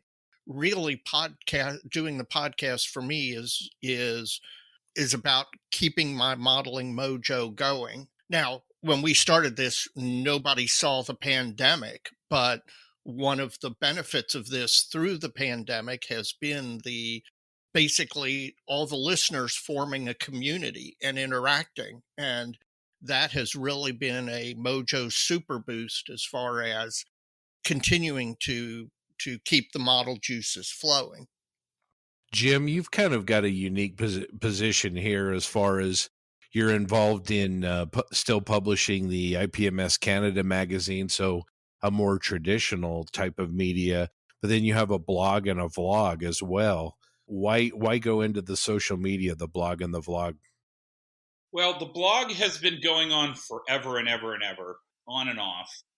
The IPMS Canada thing is technically I'm their social media coordinator. The editor is Steve Sauvé of the magazine, but I do contribute sometimes. And honestly, the blog was started as a place to write for things that I didn't think would turn into articles. And I'm a big research guy, and that's kind of what it was for. And I started on YouTube just about the time, well, when the pandemic started, because we were all locked in and had nothing going on. And not a whole lot to do, and thought, hey, let's try this. And being a single guy, I thought this would be a good way to stop me from ever getting another date again if I do these videos. So that was really the motivation. No, just kidding. The main reason was kind of what Dave said, is an attempt to get more moving on my bench. I tend to be the guy who starts a million things and finishes very few. And I thought, well, if I have these videos, maybe that will force me to get more done. And it's not exactly succeeded. With regards to the videos or to your mojo boosting? Well, no, my mojo's great. It hasn't got me to finish things. Okay, gotcha. But it's gotten you to start a lot of things. It has. I wish I was like John, who seems to finish a lot of models, but I'm not that guy, and I don't know why.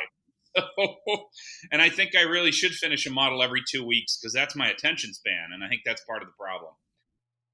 What do you think, John? I think you just need to build more Tamiya and more armor, because they are very easy compared to aircraft. I don't like seams. I don't like canopies, and those would really kill my mojo. So if you become an armor modeler, I think there's some hope for you. But until then, I can't help you too much. Well, I blame Scott and Mike for this, but yes, I've been building 72nd scale tanks. It's crazy. It's a gateway drug. It's a gateway drug. So you're on your way. Doug, I'm gonna turn to you. How has being on a podcast affected your modeling? And you're a big sci-fi modeler. You do amazing Star Wars kits and the like. How has it affected your modeling being on the Triple P? Well, it does actually get me to finish things because I talk about it and then I kind of feel like obligated to keep working on it. Like, I mean, I don't know how many people are truly interested in what Doug is building, but when I talk about something, I kind of feel like somebody out there might want to know the progress on it. So that helps a bunch. Also, it's kind of forced me to expand my horizons. I tried that Gundam kit last year. I'll probably do another couple of them someday. I enjoyed it. It's not really my thing, but they were fun. Certainly something I can experiment with. Other than that, it just keeps me rolling. In addition to the kind of accountability you're talking about, does it help your mojo outside of that? Yeah, yeah. I mean, I'm really enjoying what I'm doing now. For a while there, it was hard to find a lot of joy in it. When I'd get in the rolling on a kit, I'd really feel it. It was good, but now I actually find myself, sitting at work wondering if when I can get home and what time I can maybe get back onto the bench and start working again. TJ, in addition to the posse, you also have your Orion Paintworks blog and website. What originally drew you to social media? Well, I started with the blog / website because when I first got into painting miniatures, like Warhammer miniatures, that's what everyone did. That was the thing. That was the style at the time, as it were. So I started that, and that kind of just died, and I kept it because I just now I more or less use it as a place to store a bunch of photos. Yeah, I mean, why it's still around, I don't know. I still update it a lot, especially recently, but it doesn't get hardly any views. And then from there, I just transferred over to Facebook and then to Instagram, which is where I spend most of my time now. John, you've got a huge Facebook page and following over there. You've also done like Jim and some of the others. You've done some traditional publishing of articles in magazines and those kinds of things. What originally drew you to social media? I think what drew me to social media is its convenience. I lurked in the shadows on hyperscale and missing links, but I always say Network 54 was a good buffer for BS because you'd have to go through so many steps to log in, find someone to host your photographs, copy the links over. It was just very cumbersome. And I didn't find myself posting a lot, but I certainly was a viewer. And then when Facebook came along, I think my profile on Facebook, I was, one of the first to adopt it in the 09 timeframe. I say one of the first, but as it was coming into colleges in 08 and 09, I quickly signed up for it, and I always treated it as connecting with friends. But around the 2010-11 timeframe, Facebook kind of changed a lot, I think, and that was when they started creating groups, and you saw a lot more content for scale modeling starting to appear. And I still, I joined those groups. I engaged. And then it wasn't until 2015 where I really started to get not only publishing, but really hardcore modeling. And that drove me to create something outside of my individual profile. And that's where, JB Closet Modeler was born. And I look at it kind of figuratively and literally. I think a lot of modelers are closet modelers. You don't talk about it with your friends. You build, in your basement. And for me at grad school, it was physically building in a closet. So that was kind of where the name emanated from. And then what the page came, the page was not only about my work, but I tried to share the community's work as well. Not only other modelers within Facebook and social media, but attending shows, meeting people. I think some of the posts that have garnered the most traction within my page is actually the show reports I'm giving. So I'll go to nationals and I'll try to take almost a photograph of everything. And I know that's impossible, but I think I crested like 1,500 photos for the last one. It is a lot of work, but it's incredibly motivating to get people engaged and share the excitement of the hobby. I think a lot of people don't understand shows because they just haven't been exposed to it. And if I can, bring that piece of the hobby that's kind of left out for many, and kind of open the curtain, show them what's there, show them who's there and what they can expect. It's just been incredibly motivating, and I've met some of my best friends through the page. I mean, 3 of which I co-host a podcast with, and many more I continue private conversations. So at the end of the day, Scott, I know this is a long answer to your social media question, but it's really given me a group of friends that I could find nowhere else for a hobby that I truly love. And in some ways it's more than a hobby. It's a passion. And yeah, that's it. I want to follow up on what John said in regard to contests. It is amazing to me the number of people who don't attend, who are modelers, who don't attend contests, even ones close by. And I kind of think that at least in part might be, they don't want to compete, or they don't feel like their model measures up or whatever.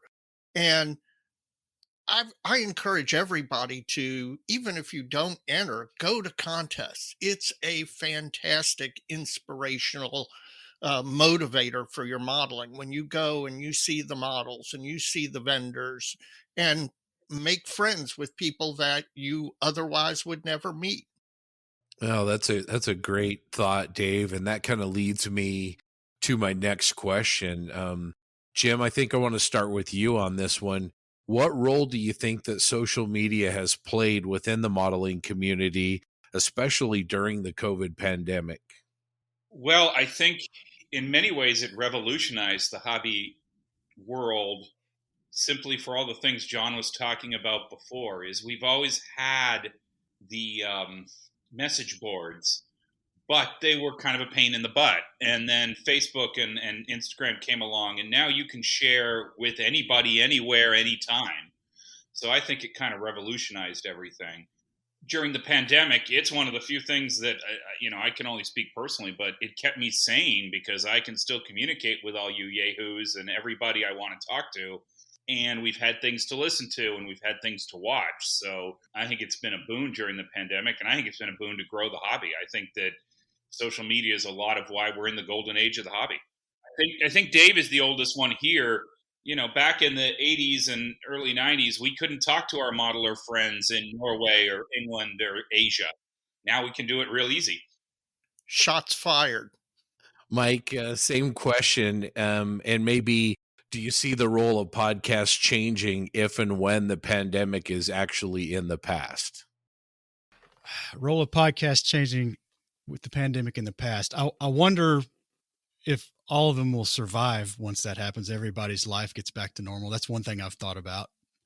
I think if you may have experienced this trying to order equipment in the last year, you go to Amazon and like every freaking microphone's out of stock.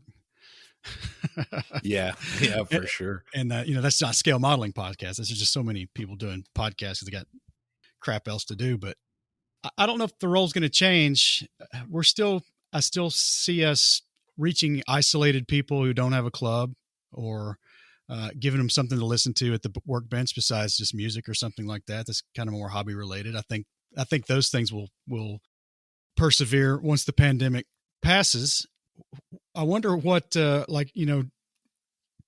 and I are headed up to Indy next weekend, and I wonder what kind of wrinkle that's going to add to the podcast scene once we and maybe you guys or whoever else decides to start going on location and doing some of this stuff, because it's going to engage the modelers at the show even more, because you're going to start having people come by the table and throw a few words into the microphone, and the vendors and the manufacturers, and it's just going to kind of bring a I don't know, like a roving reporter kind of news vibe to the shows, I think. And I think that's going to uplift that to some other level. I don't know how it'll go, but it's certainly going to be a positive thing. I think that's the one thing that comes to mind. I certainly hope so. I think that's an exciting element, especially as we kind of are still in that transition to hopefully putting this behind us. Dave, same question for you about the role of social media during this pandemic, and maybe with your added perspective of being an IPMS e-board member. Well, the pandemic, we all know what it did to us, did to shows and contests and all of that. I think that social media probably kept a lot of guys going when they might otherwise not have been. The isolated folks, when everybody was cut off from their club. If you were in a club, our local club has gone to virtual meetings through Zoom. Thank gosh Zoom exists for that purpose. I know that with the not going out and not doing all the social stuff during the pandemic, I had a lot more time to watch YouTube videos of other modelers. And I do think that social media allowed modeling to continue and even flourish during the pandemic. If you talk to our local hobby shop owner, he will tell you that business for him is Christmas time level business for the last year. That it's been that much of an increase because a lot of people got back into modeling, or a lot of people were modeling more and therefore needing more kits and supplies. And I think the pandemic has had a big effect on modeling. I'm interested to see what happens when it tails off. To echo what Mike said, I do think as far as podcasts go, the next interesting thing is going to be these on-site recordings and reports. Again, I don't think as many people go to model contests as they should, because again, it's a fantastic experience whether you enter or not. And hopefully these reports from these shows will encourage people to maybe attend a show that, they've never attended before. TJ, what are your thoughts on this? Well, as someone who also, is pretty active in the miniature painting realm, it's been difficult for that side too, because not only do we paint and build models, but most of these models have a game involved with them. And when, we can't get together at conventions or in game stores and play the games that we build and paint these models for, it's hard. But on the plus side, I think it's really helped miniature painters and that paint for war games and the like. It's been good, because as good as it can be, I suppose, because it's given people an opportunity to paint what they have. Because like traditional scale modelers, miniature war gamers also like to buy and hoard essentially kits and models. So a lot of times they'll build them and then they just go unpainted. And as someone who plays games, it's not fun to play with unpainted models and against someone with unpainted models, because you're losing a good portion of a miniature wargaming hobby, in my opinion. Some people, obviously everyone's different. Some people don't care, and that's fine. I like, I've mentioned before, I like everything painted, even though I'm guilty of not always having that. So it's been good and then bad for everyone, really. Those are some good thoughts, Doug. Same question. I have found it really interesting to watch what people do, and I think the social media during the pandemic has really, I think a lot more people have reached out to things like this because they had nothing better to do. So I'm seeing more builders and getting more questions, and I'm seeing more, I think, improvement in a lot of people's modeling game. It's pretty fun to watch. As far as what the Mojo guys have said about shows, I'm really, really interested to see what they do as they start reaching out, because once Nationals comes around, we're all going to be out there. And I'm curious to see what you guys do, because here we are, we're trying to develop and we're trying to do our own thing, because you do your thing and it's very, very good. And we just don't want to be the same as you. And so we're going to try to figure out, how do we do this public reach out and talk to people at the shows and make that part of our show without doing the same thing you're doing. I don't know if that makes sense. We need to put our own twist on it so that we're not just all doing the same thing. No, Doug, I think that's a great point. Both of the podcasts are part of a kind of larger group and part of this community that several of you have spoken on, but we do need to be unique and not stepping over the top of each other. John, how do you think we can, as we kind of get back to the role of social media, how do you think we can break down maybe some of these barriers and get some of these people that are listening to the podcast and writing in both shows and participating in the hobby from that standpoint, but get them out as the pandemic recedes to model shows and turn the hobby more social, I guess is what I'm trying to say. No, that's a really good question, Scott, and it's quite frankly one of the most difficult questions to find an answer for. I think that is one thing, IPMS USA struggles with. How there's modelers out there, that they exist, and certainly social media has illustrated that to us. Now, how do you garner support for a show? How do you get them to physically attend? And I think one of the ways is what we're doing here today, is having an open dialogue about the hobby, encouraging people, creating motivation, and creating a drive to attend a show. Hitting back on what Dave said about shows being one of the most enjoyable times in the hobby. And for most of us, I can certainly say it is. You meet friends from all over the world. You see works of, from them that only inspire you. So telling those stories, sharing those moments with the community through social media, I think is the best way to grab people and pull them into this wonderful hobby in a public sense. I respect everyone's hobby. Some people, I know some modelers, their work could be on the cover of AFE Modeler, but they enjoy working out, working at home in solidarity. They enjoy sharing it with a few local club members, and they have their engagement once a month, and then they go home and do it again. And I am completely okay with that. And some people, that's all they want, and that's great. Other people, I'd say, attend a club meeting. Just last night, a guy drove 3 hours to our club meeting in Pittsburgh from the center of the state and talked about how, hey, I'm just, looking to get more engaged in the hobby. I saw some, posts online, and I'm looking to learn and just be more involved. And those are the kind of people that are out there that are looking for an avenue or that, that one little thing to push them over the edge and maybe let them put themselves out there, let them take that risk, and engage the community. And that's maybe where I see social media helping out immensely, in the form of everything from, Twitter. I learned recently that TikTok, you do modeling on there. So it's leveraging every aspect of social media to draw those people in. And I hope that's a good answer. I'm kind of just made it up on the fly. So yeah, that's kind of how I feel.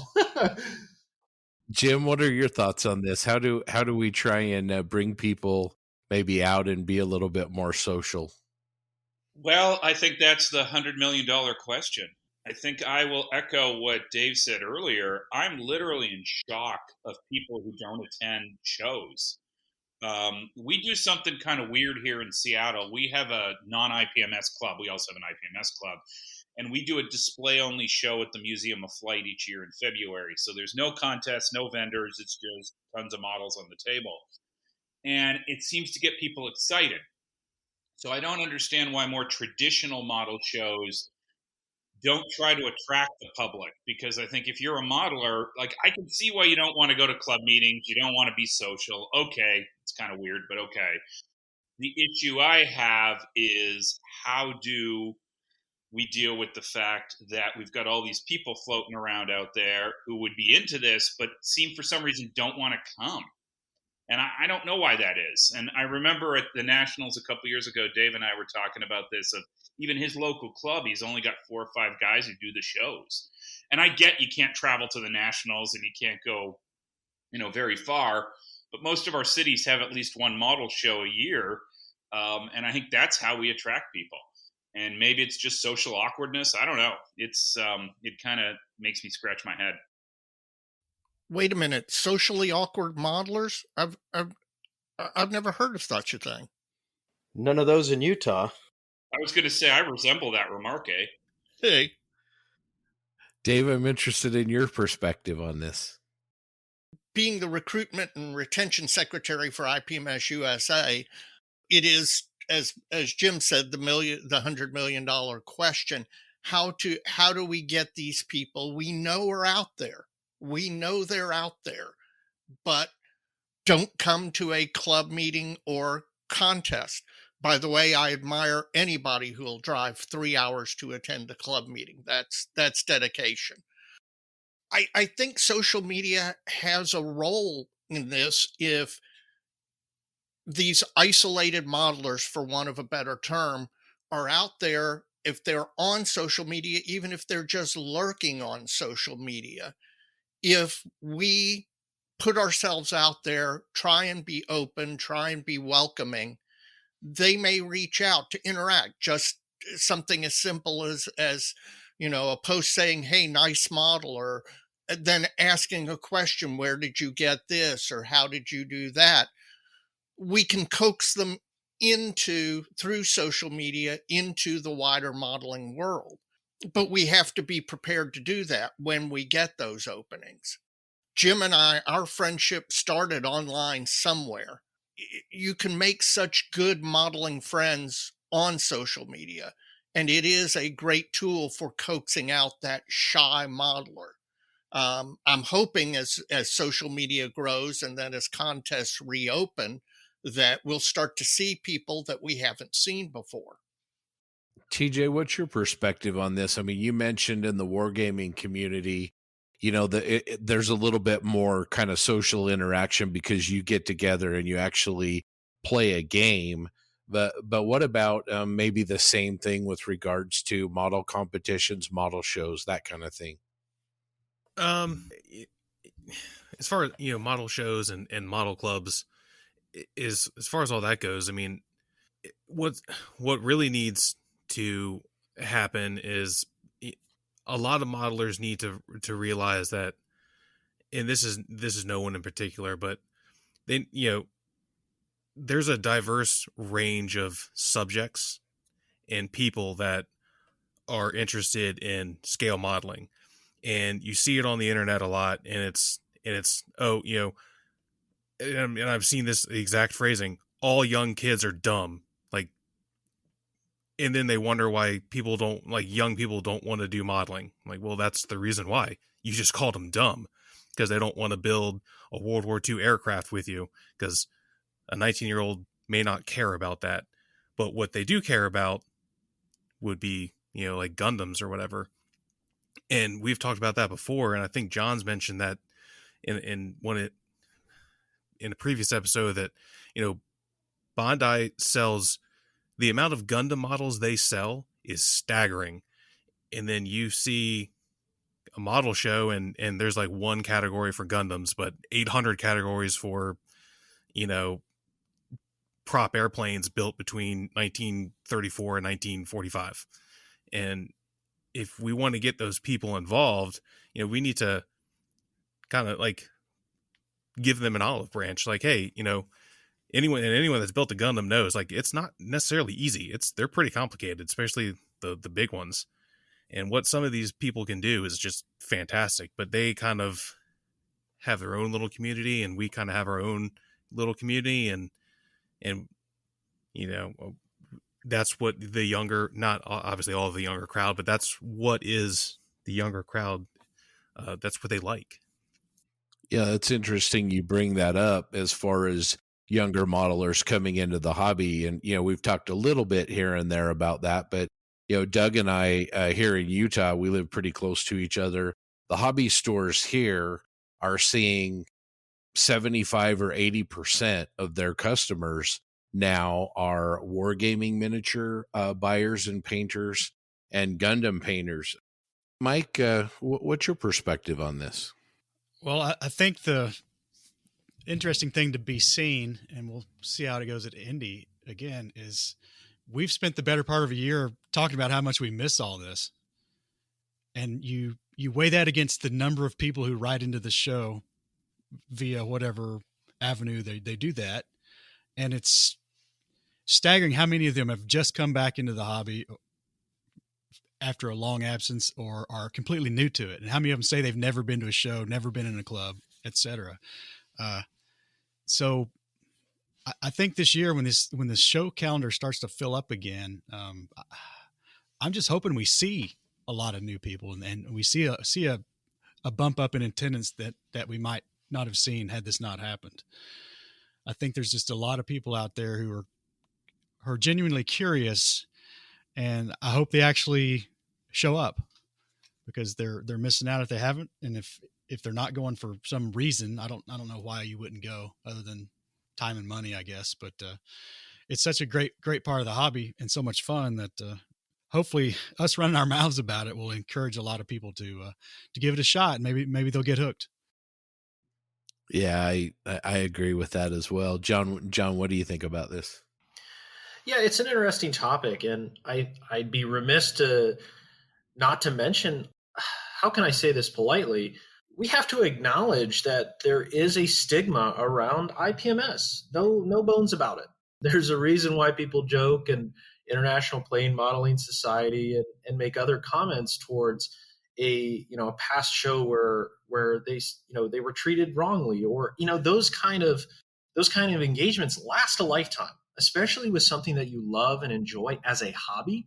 One ill type of engagement can completely tarnish your viewpoint and really your whole way of going about engaging with a show again. So I think one of the important things is to acknowledge those things in the past, and even still they go on today. As TJ mentioned, comments on social media, you can almost find them in every modeling group, where there's some veteran modelers that are treating new ones to the hobby poorly, and it's simply not right. And I think if we can get past that and say, hey, this is how it was in the past, but a lot of things have changed. And I do think that shows now, they are getting more open to new genres of modeling. And I'll point specifically to IPMS Buffalo, the Buffalo chapter out of the IPMS chapter out of Buffalo. They have done a stellar job of reaching out to the local Gundam modelers chapter. At the show, they give them 2 vendor tables where they're not selling stuff. They're coming and building and promoting that genre of the hobby at a show that is traditional plane, tanks, and automotive. And then they're also entering the show. And what's even great is they are engaging those Gundam Club members to judge those categories. So this is a topic that we can certainly go into more depth later in the episode, but it's, bringing those new genres in and making them grow, and like TJ said, extending an olive branch. But I also acknowledge there's a chicken and the egg scenario too that we can expand on later, where yes, there's a few categories because few people enter, but if more people entered, there'd be more categories. So we can get into that whenever. One of the things I think, and this is really what TJ and John have said, I think we need to do a better job of being inclusive. And that is, I'm an old-timey modeler guy. I build World War II airplanes, and I try to do a lot of research and be authentic. And I'm the dinosaur at 48. That's scary. But we need to be inclusive of everybody's point of view. If it's Gundams, if it's what ifs, if it's I want to build tanks from World of Tanks that aren't real. I think that we need to just accept everybody and accept everybody's skill level, and stop with a lot of just didacticism and negativism. The other thing I'd like to see more of, and this is me getting on my soapbox, is I don't understand why every show has to be a contest. Let's do more public outreach that's display and try to engage people rather than be very American and judge 1, 2, 3 and who's best. I'd like to see more of that, because I think the problem that turns people off is they don't want to compete. They just want to look at models. And I think that would be an awesome thing to do, of just have a display at your library. The other thing that's been on my mind a lot is looking at other places. Like the show I mentioned before, we do at the Museum of Flight. There are tank museums. There are car museums. These would be a great place to engage people who are potential or closet modelers, and or sci-fi conventions, or I don't know much about sci-fi. And I think IPMS needs to be, in general, more open and more accommodating. And if you build stuff, that's cool. Yeah. Hey, if I'd love to jump in and continue that train of thought, Jim. You bring up a very good point about kind of the IPMS, American style, where it's competition, vendors, end of the day, go home. Very little social engagement from my perspective. Now, granted, I put myself out there, but let's look at Telford. Now, I have not attended, but I know enough people who attend that tell me The Telford, IPMS show, the national show in England, is completely different than what we expect here in the United States. Granted, the show's shorter, but the display categories greatly outnumber the competition. It is much more viewed as a social engagement as opposed to a convention competition. Now, Dave, throwing it over to you, maybe you've attended or someone else on the line has that could maybe speak to it from an experience, but that is a very interesting point, Jim. John, I haven't attended Telford, but I know plenty of people who have, and that is my understanding too, the same as you, what you have. The club displays are a much bigger portion of the show, and the actual contest, while still large, is significantly less the focus of the show. One of the things we do here that I don't understand why it doesn't happen at all model shows, and I went to probably my first show in '88, so I was in high school, and it was the Nationals, is why don't we have modelers building at shows? Because our build tables at our show are very popular. And it's total fun to sit at a table with your buddy, build models, and interact with the individuals who walk by. And I think that's more thinking outside the box kind of interaction with the public that will get more people, because almost everybody who comes by the table, oh, I built these as a kid, or I used to do it and then life got in the way. So I think we need to think a little bit outside the box of how we interact with people who are, again, as I said, maybe hidden modelers or wannabe modelers. I'm interested, TJ. You've been to, gaming competitions with miniature painters and everything. I mean, when they get together, do they have contests, or is it more kind of about displaying your armies? I mean, what kind of approach would the Warhammer guys, for instance, take in these kind of social events? I've been to one major wargaming convention called the Nova Open, which is typically held here in the Arlington area every summer. I think it's usually late summer. So I've been to a couple. Of course, we have not had one last year, and we're not having one again this year, unfortunately. But so the way it's normally done, at least this particular convention, there's what they call the Crystal Brush, which is a miniature painting award, and there's numerous categories from everything from single miniatures to squads to vehicles to monsters, larger scale, 50 millimeter and above type stuff. That's its own separate competition that you can enter models into, and then typically for each game that involves painting your own miniatures, which not all tabletop games do, but most of them do, there will also be an award for best painted, and they're two different things. So the best painted award would be for the people playing the game, out of, say, like a Warhammer 40,000 competition or a tournament at this particular convention would be a couple hundred people easily, because it's the biggest tabletop miniatures game. And you would get at least one, maybe two. I'm not really sure, because I've never played Warhammer 40,000 at that convention. I've played other games that didn't involve painting, so that's typically how it's done there.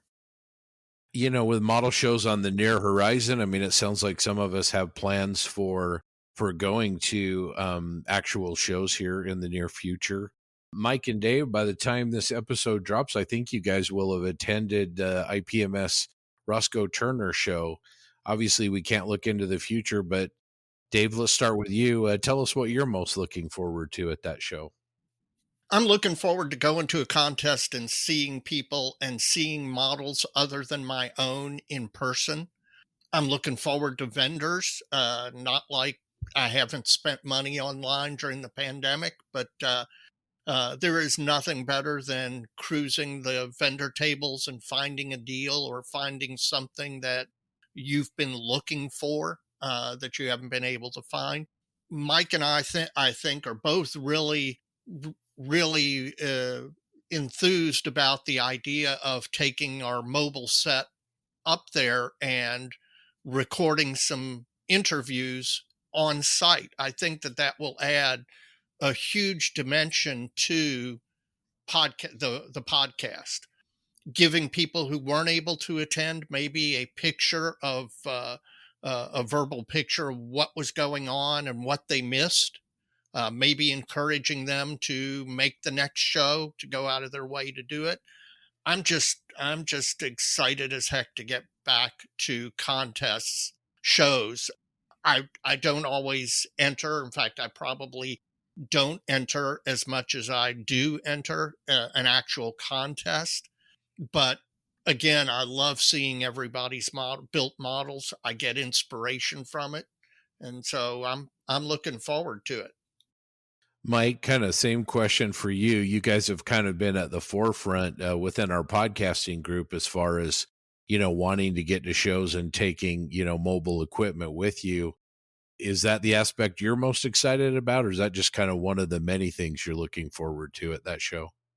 Well, the biggest thing I'm looking forward to is finally giving Jeff Inshai Groves his books back. So that'll be a big thing. He'll appreciate that. But seriously, Roscoe Turner's show was actually the last show we attended before all the poo hit the fan, if you will, with the pandemic.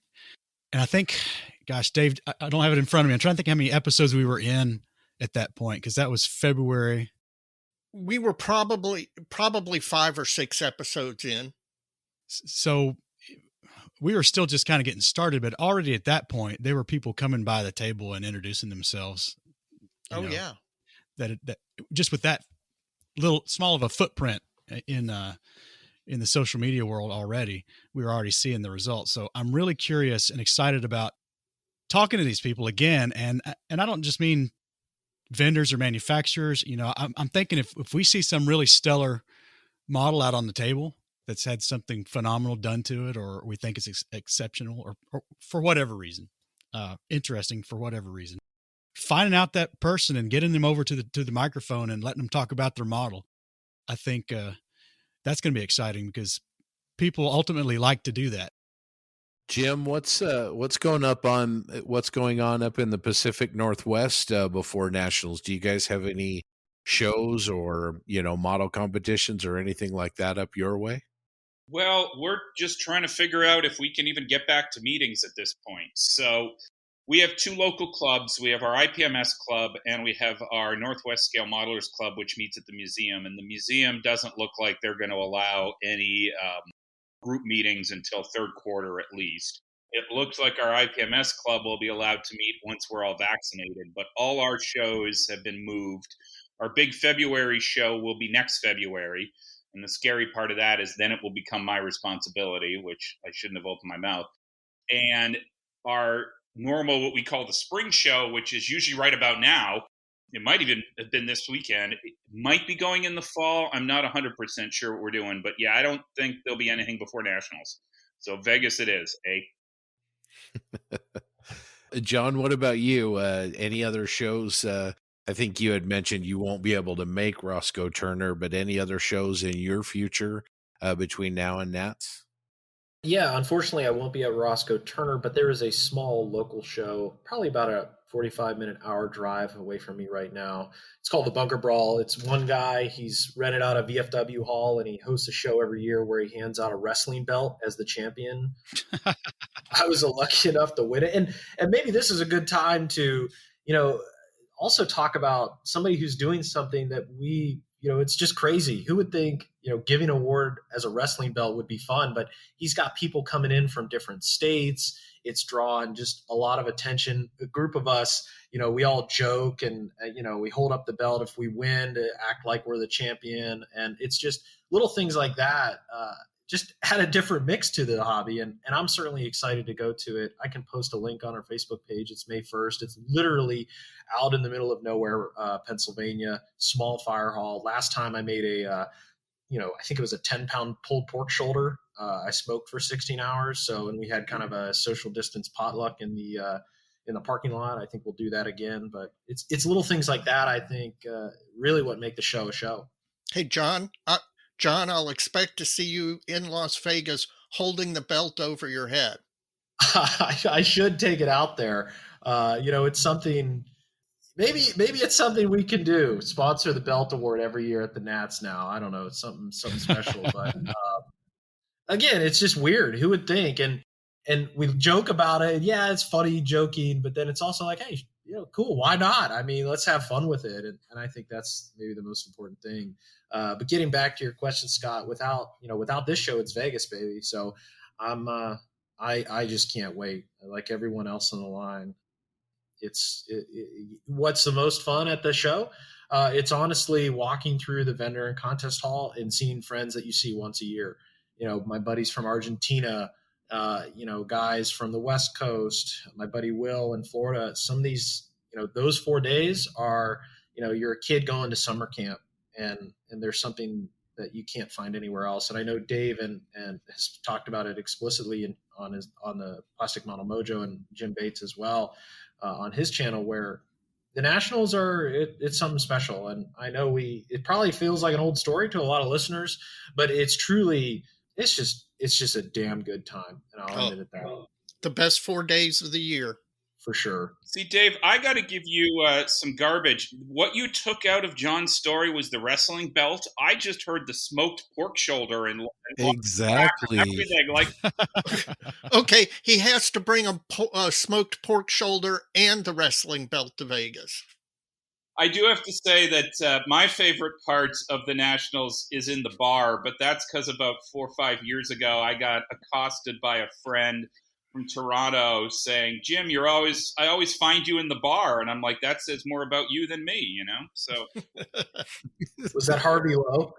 No, it was Will, and I'm drawing a blank on his last name, but yeah, Harvey. I don't know if I've seen Harvey in the bar, but that's a good point. He's an amazing modeler. He blows me away, Harvey. He's unbelievable. Yep. Doug, TJ, it sounds like the three of us are the rookies in the group. It sounds like all these other guys have been to several Nationals, and we haven't been to one. So, TJ, what are you looking forward to the most based on all the hype that we get from JB every time we get together? I mean, honestly, the thing I'm looking forward to the most is actually meeting you guys face to face, because I have not done that. As funny as it sounds, we're like almost 20 episodes in, and I've never been in the same room with any of you. So that alone is worth the trip to Las Vegas. Aside from that, I've been to like a regional show, so I know, and even at the regional show, the vendor tables are awesome. I've gotten some good deals, and I'm looking forward to that too. And I'm looking forward to seeing everyone else's work and bringing some of my work and seeing how it stacks up. And I know the display tables are going to be overflowing with amazing models, and yeah, just kind of taking it all in. And it's in Las Vegas, which I talk a lot of shit about Las Vegas often, but I do as a former resident there, I do enjoy going back to visit from time to time. Scott, TJ, Doug, I envy all of you. I've been to 25 Nationals. I counted them up last night as Jim and I were talking. Your first Nationals is an experience that you never forget. It's so different than anything else you have ever experienced as far as modeling goes. It will make such a huge impression on you. You'll be amazed. And if I can give you one piece of advice, comfortable shoes. That's a good call. That sounds like really, really good advice. Well, and based on your episode 35 you guys just did, which was fantastic, by the way, you guys, when you guys were talking to Bob, it sounds like this one is shaping up to be a real doozy. I think it is because you combine several things. One, Vegas is a convention city. There are tons of attractions. You have the pent-up demand from not having had San Marcos last year.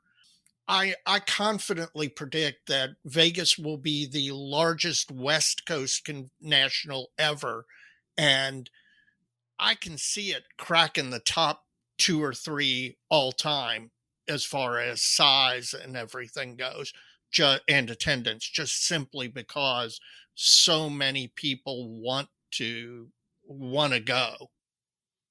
Doug, I'm still just thinking about that pork shoulder that John was talking about. I can't get that out of my head, but Doug, what are you looking forward to the most about your first nets? Well, other than seeing everybody's builds and things like that, I am very excited to meet everybody. TJ and John, of course, but then all the other podcasters that are going to be there, all the other social media people. But there are so many people that have reached out to us through our Facebook page and other ways that I think it's going to be fantastic to put faces to the names and actually get to know them personally. That's the thing that I think I'm most excited for. So I want to, since we're all excited about model competitions, during the pandemic, a lot of us, if not all of us, have been helping to judge some various online model competitions. How do you guys think that experience is really different than traditional in-person shows? I mean, obviously there's a social element that we've been talking about. How do you think looking at photographs of models versus actual models is really different? And maybe Mike, maybe you could start on this. And we recently judged some work together on one of these competitions. What do you think about that? The judging we did for the virtual RightCon was interesting. It was kind of fun interacting with the other modelers online. Still, though, the working from photographs, I think, is really limiting. It just is. And I can think of a recent example of a model I saw. It was at RightCon in the mix there in one of the categories. It wasn't the one when we were judging. And then I've seen it somewhere else since then. And the photographs we had at RightCon versus where I saw it the second time were not of the same quality.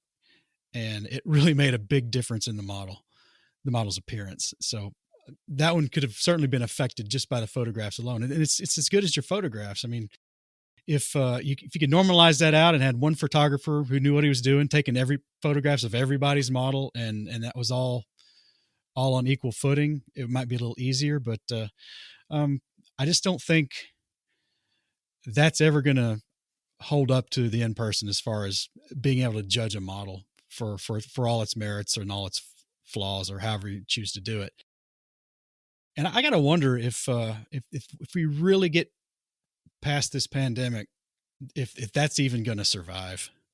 I think some of the global type shows, online things might, but I just don't know. I don't know. I'm kind of skeptical that's going to have any staying power. I think that may go away because it certainly didn't exist to much extent before the pandemic. So I don't know how much we'd be missing if it went away. That's my opinion.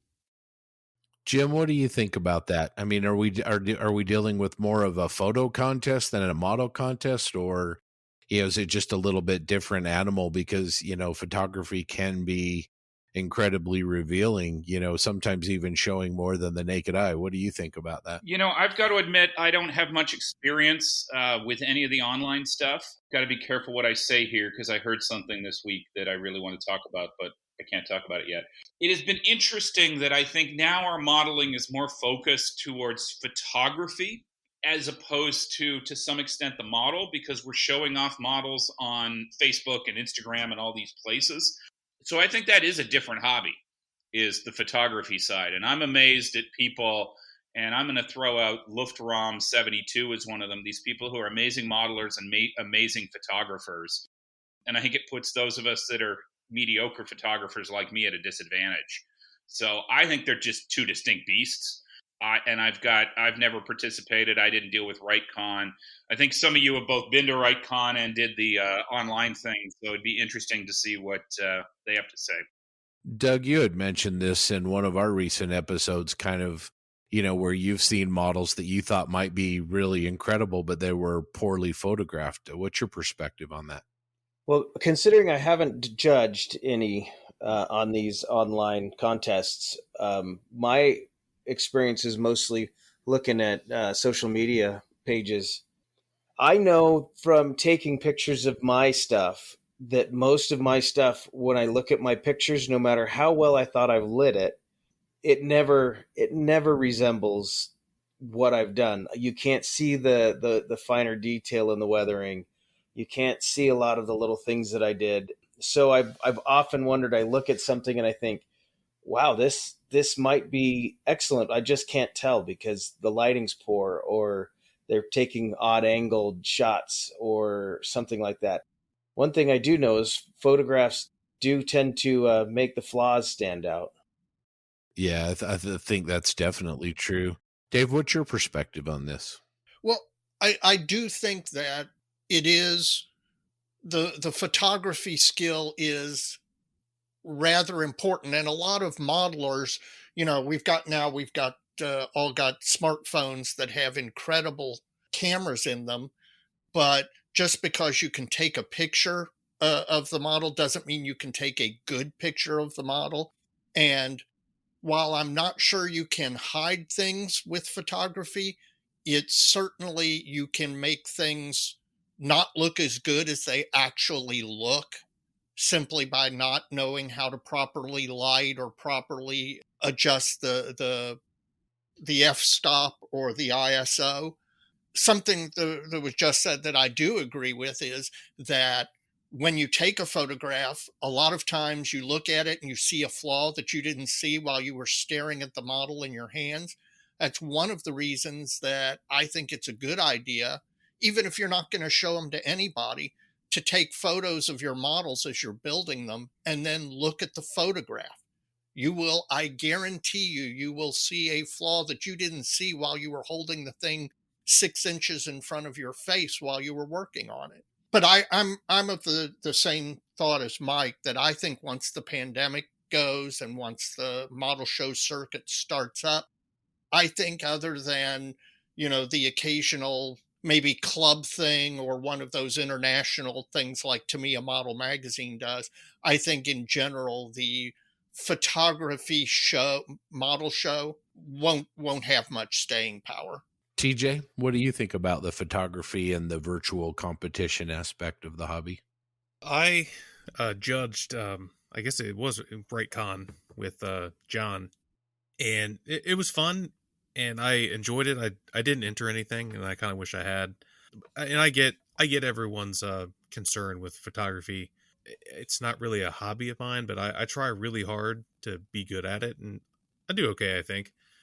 But it and that is difficult because, and John can attest to this, there's a lot of models and that we saw that, like, if the photograph would have been a little better, it probably would have done better in the contest. But yeah, I don't think it's going to survive either, not in its current form, which is fine with me.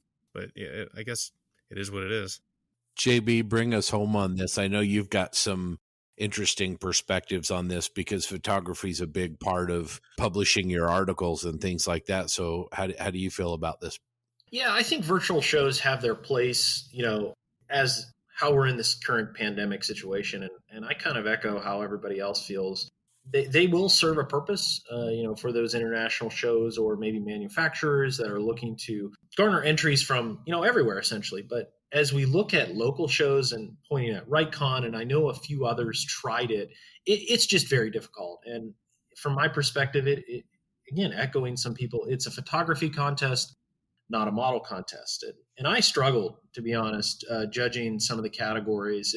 It almost felt unfair because, on one, they did put out rigorous standards, make sure you photograph all different angles and capture these so we have some consistency. But even then, is that road wheel floating or is it just a shadow? Is that a scene there or is it another shadow? The lighting isn't great. And then it's hard to tell, are they doing that intentionally in terms of a finish, or was that a mistake? I can't tell if that's a fingerprint. It was just difficult. But in saying that, I think it will have a place going forward. And going back, I want to hit on what Dave mentioned, where you model differently, and it kind of hits on what Spencer Pollard said in our last interview. Back 20, 30 years ago, you built for, it was just different. You're building for a shelf or you're building for a contest table, not necessarily to be uber scrutinized on social media, where now the quality of cameras, the ease of posting online has really, I think, changed the hobby in that regard, where there is hyper oh God, I can't think of the right word, hypervisibility maybe, into your model, where you photograph it, and now even your iPhone, you can blow that road wheel up to the size of almost 1-to-1 and understand every little thing that you've done to it. And sometimes that's a benefit, and other times it's demotivating in a sense. At the end of the day, I think virtual shows, they will always be there in the background. But as we transition out of this time in history to a open society, I'm certainly looking forward to more local shows and that physical display of models. Jim, I'm going to have you start a new question for the group here. Within the last few years, especially, everything we've been talking about with social media, I think the community, we would all agree that it's all evolving. It's become a big part of the fabric of our hobby. Content creators are appearing on an almost daily basis on YouTube, podcasts, blogs, and vlogs. And they're all kind of struggling to bring their own fresh approach to what is sometimes a traditional hobby. How do we remain original and unique in what we're doing? And when we're in a group like this, how do we maybe complement each other without stepping over the top of each other? That is a great question. I think that on YouTube, what I find interesting there is there's a couple amazing builders, Uncle Night Shift, who have huge followings, and then there's some people who kind of are in the mid-range, and then people like me down in the bottom. And I try to be original. I don't have a huge amount of followers, don't really care. I'm not doing this to be monetized or anything. I kind of just do it to keep me from going crazy. I think that in my situation, my brain just works in a way that I don't think it lets me become repetitive. I think you guys are in a more difficult situation because there are so many podcasts now. And how do you keep a different approach? And especially if people come into the arena now, that gets more difficult. Because if you've got an interesting take and you want to go on YouTube, that's pretty easy. With the podcasts, I think that I agree with Mike. I'm not sure after the pandemic, is everybody going to survive? And I think that everybody needs their own approach. And I think that, Dave and Mike have a lot of chemistry because they've known each other. You guys kind of have the interview segment. On the bench is just on the bench, and they've been there forever. It makes me wonder how much will be copying, how much will be original. And I think the original people will succeed.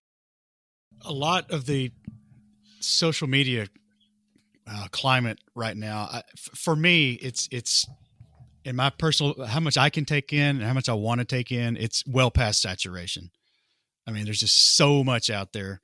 If you followed it all, you'd never get anything done. That's all you'd do is you'd follow people on social media 24/7, and you wouldn't get anything done. I try to not to get into a lot of that. There's a few people I follow. For me personally, another danger is the comparison, sort of things that got me out of the hobby 10 years ago. So I don't participate in a lot of the more intense groups out there. Skill modelers critique groups one. I don't play there. It's not for me. If it's for you or whoever, that's great. But that's just not the way I'm focusing on the hobby right now. And another thing we get a lot of is, you follow a lot of these on Facebook or wherever, and all these pages are all forwarding on the same content. Oh, some new kit came out. Well, I get 6 or 7 notifications from all these different websites that IBG has released this 7 TP tank. So that starts to get a little a little aggravating. So I got to go back and turn a lot of that stuff off. And very rarely do we forward on announcements unless it's something we've mentioned on the show. It's just because somebody out there, at least one other person's doing it, and everybody's getting it in triplicate. So I just think for me, it's getting to be a lot of saturation. I don't know what else to say about that. I like the social media, but it's not my primary avenue of getting inspiration. I do. I'm with Mike. You could, because there's so much stuff out there, and I'd say there's a lot of really good stuff that I don't follow regularly simply because time is a factor. But you have the ability, if you'll devote a little time to it, to curate your either YouTube feed or your social media Facebook feed to pare it down to the stuff that you really find instructional and inspirational.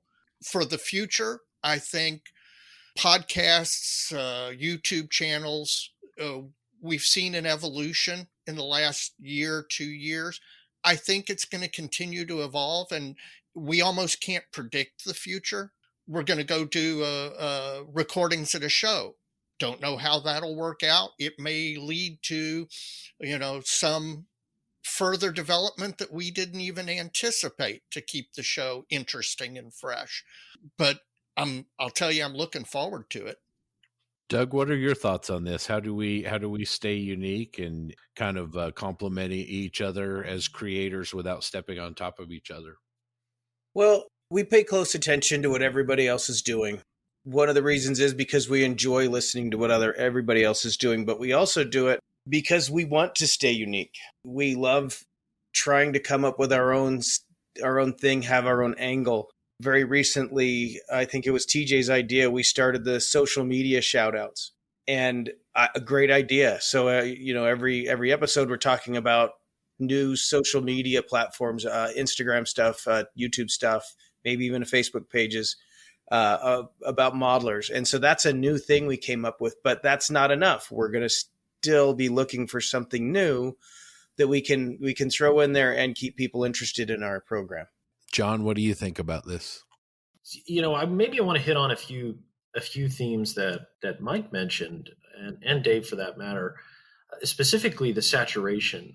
I do agree, for all of how great social media is, in some times it is overwhelming. Fortunately, I've tailored my feeds to nearly all scale modeling. We'll get the random post in there that isn't, unless it's about a cat or scale models, I kind of don't want to see it, or dog for that matter. Keep everything else out of the way.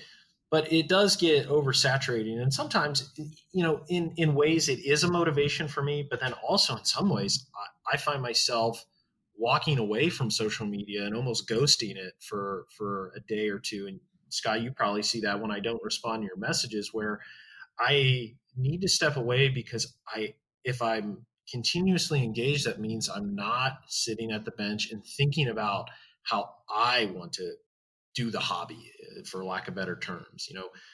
I sometimes need to break away. I can find creative inspiration on social media, but to make it my own, I kind of need to block it out, turn it off, walk away, and just do it. And then I can come back. So I'm sporadic in that regard. For how great it is, there are a few drawbacks. And with that, I think social media has done far more for the hobby than it has taken away from it.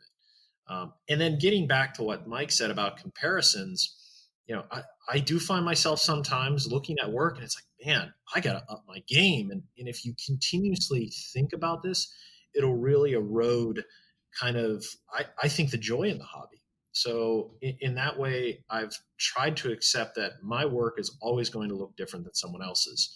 And I respect everyone's work, and I aspire to be towards it. But what I hope to do is not compare myself to those people, because in a lot of cases, I'll never win.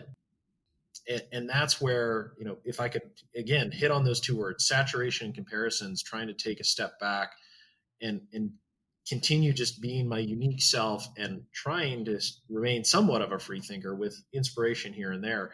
That's where I see social media. And Scott, will be interesting to see what the next big thing is that we're not even thinking about now, because 20 years ago, blogs, vlogs, YouTube, podcasts didn't exist. So what's going to be the next big surprise in the modeling sphere?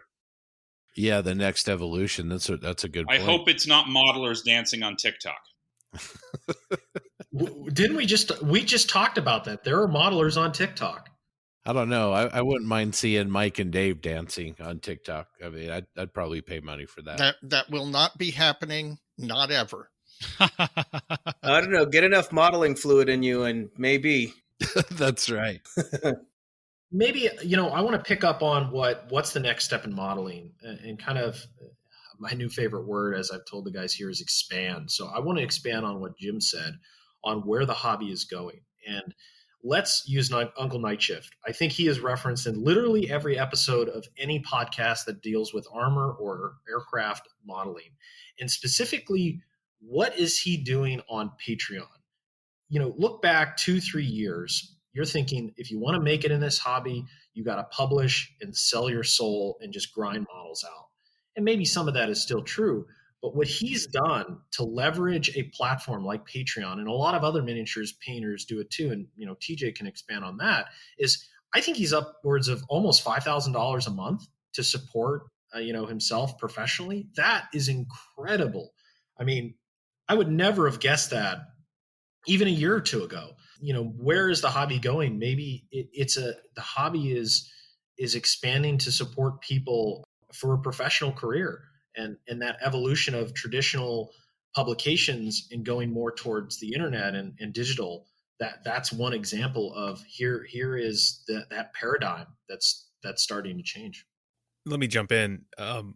It's interesting how Martin does his Patreon, because there's not really much in his Patreon that you don't get from his YouTube, but he's so successful still. Like, as a patron of his, like, there's a lot of people that support him on Patreon, and yeah, from the miniature painting side of things. And that's one of the things that I get. We've talked about it before, about how it seems like armor modeling is typically more open, but miniature painting is not. Like, a lot of these miniature painters think, they won't tell you anything because, oh, you need to follow me on Patreon. Like, okay, but you're not, and none of them are sounds kind of rude and dismissive, but a lot of them aren't doing anything special, other than that how they paint is their finished product is unique to them, but they're not using secret techniques that no one else knows about. And Martin, he tells you everything he does in his YouTube videos that you can watch for free. They have ads in it, but so does every YouTube video now. So, I mean, yeah, the fact that he's able to do that and still give pretty much everyone everything, like, as a patron, yeah, you get to interact with him if you choose to, and you get his amazing pictures. But if you just want to learn techniques, just watching his YouTube videos for free on your computer is fantastic. Well, guys, we've got a couple people that I know are on a tight schedule. I want to thank everybody for joining us. This has been a great discussion on the social aspects of the hobby and social media. I want to go just kind of around the table here and let everybody kind of have a wrap up segment. I just want to ask one last kind of quick question. For me, my ultimate goal when we set up the Plastic Posse podcast was to build a community that broke down barriers between genres and age groups, and also was overwhelmingly positive. But I want to start maybe with you, Jim. What was your ultimate goal when you kind of got started, and where would you like to see your social media platform go to? Well, my ultimate goal was yours combined with kind of force me to finish models. And I think the social side has worked really well. Kind of the other thing I did it for was modelers who are friends that I don't get to see anymore. And that's who is watching a lot of my stuff, is my buddies that are out of town or stuff. And it's, I guess, to try to keep them involved. But what it's not doing is motivating me to finish models. And I think that's just my own crazy head. But that's the one thing I'd like to see happen is, and I know Dave will throw in, he wants me to be more doing a video every week, which I'm not sure I have enough to say.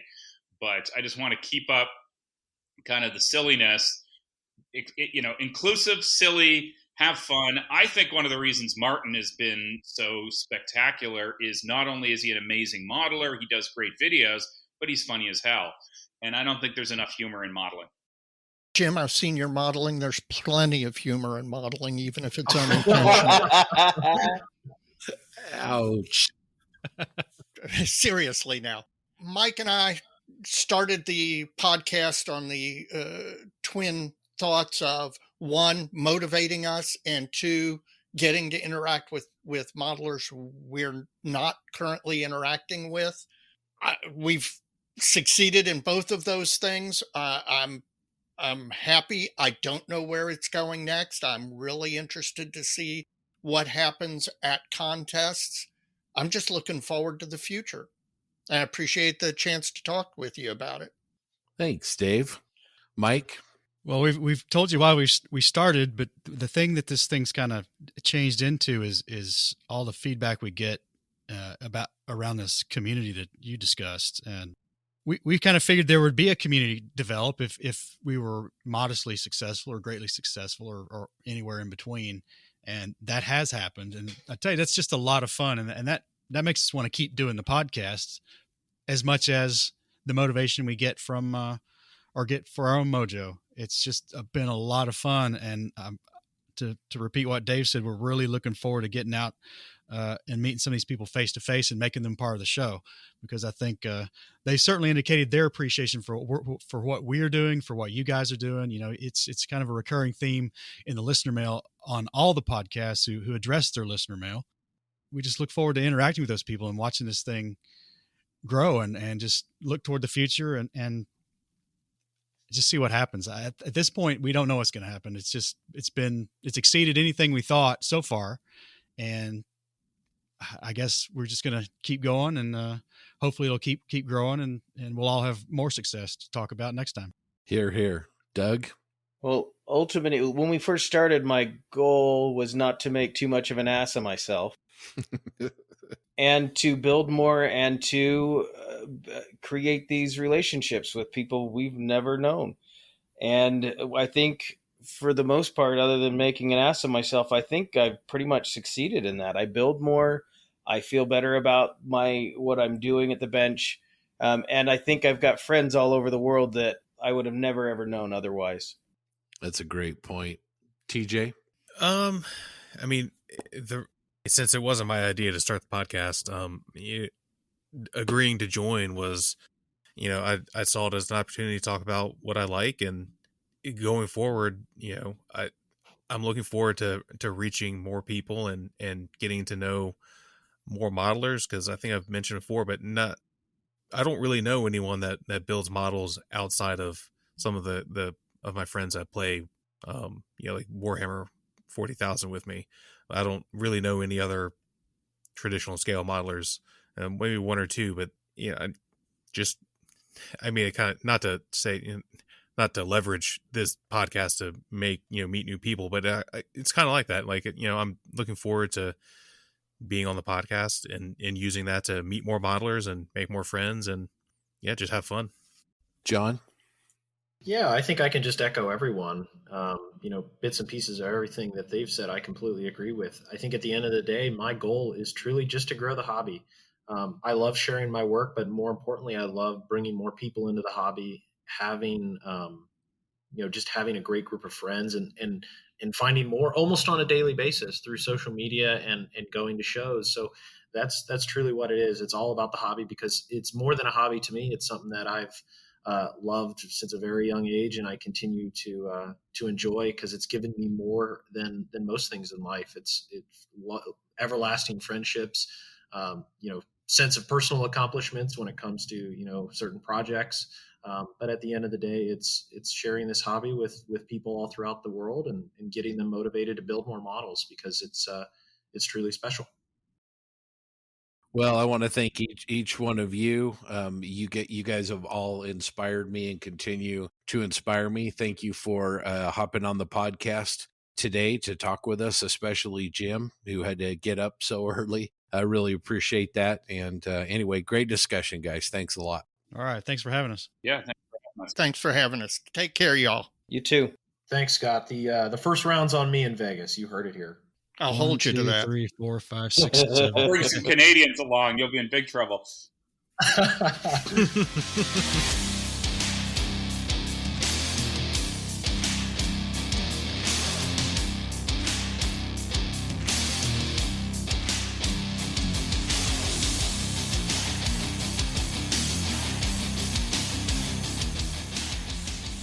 We want to thank Jim, Mike, and Dave for joining forces with us for another great roundtable discussion. It was a lot of fun connecting with them. I'd never, met them before. I guess you could say virtually or in person. So that was really great. And as we transition back to things being normal, we are all looking forward to getting together at model shows and model clubs.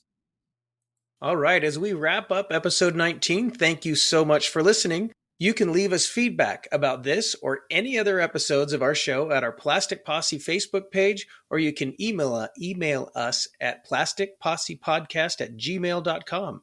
We want once again to thank Plastic Model Mojo and Jim Bates for joining us on our Roundtable segment, and we want to give another shout out to our sponsor, Goodman Models, makers of the awesome super sanding blocks. Yeehaw! Coming up for episode 20, we'll be back with another awesome Triple P interview, this time with the one and only Brett Green, author, magazine, publications editor, and founder of Hyperscale. So until next time, here's looking forward to another episode in 2 weeks. Take care, guys. Yeehaw! Yes! You like that? Yeah. He was going to do it. That's awesome. That was pure emotion right there. I haven't seen PK like that.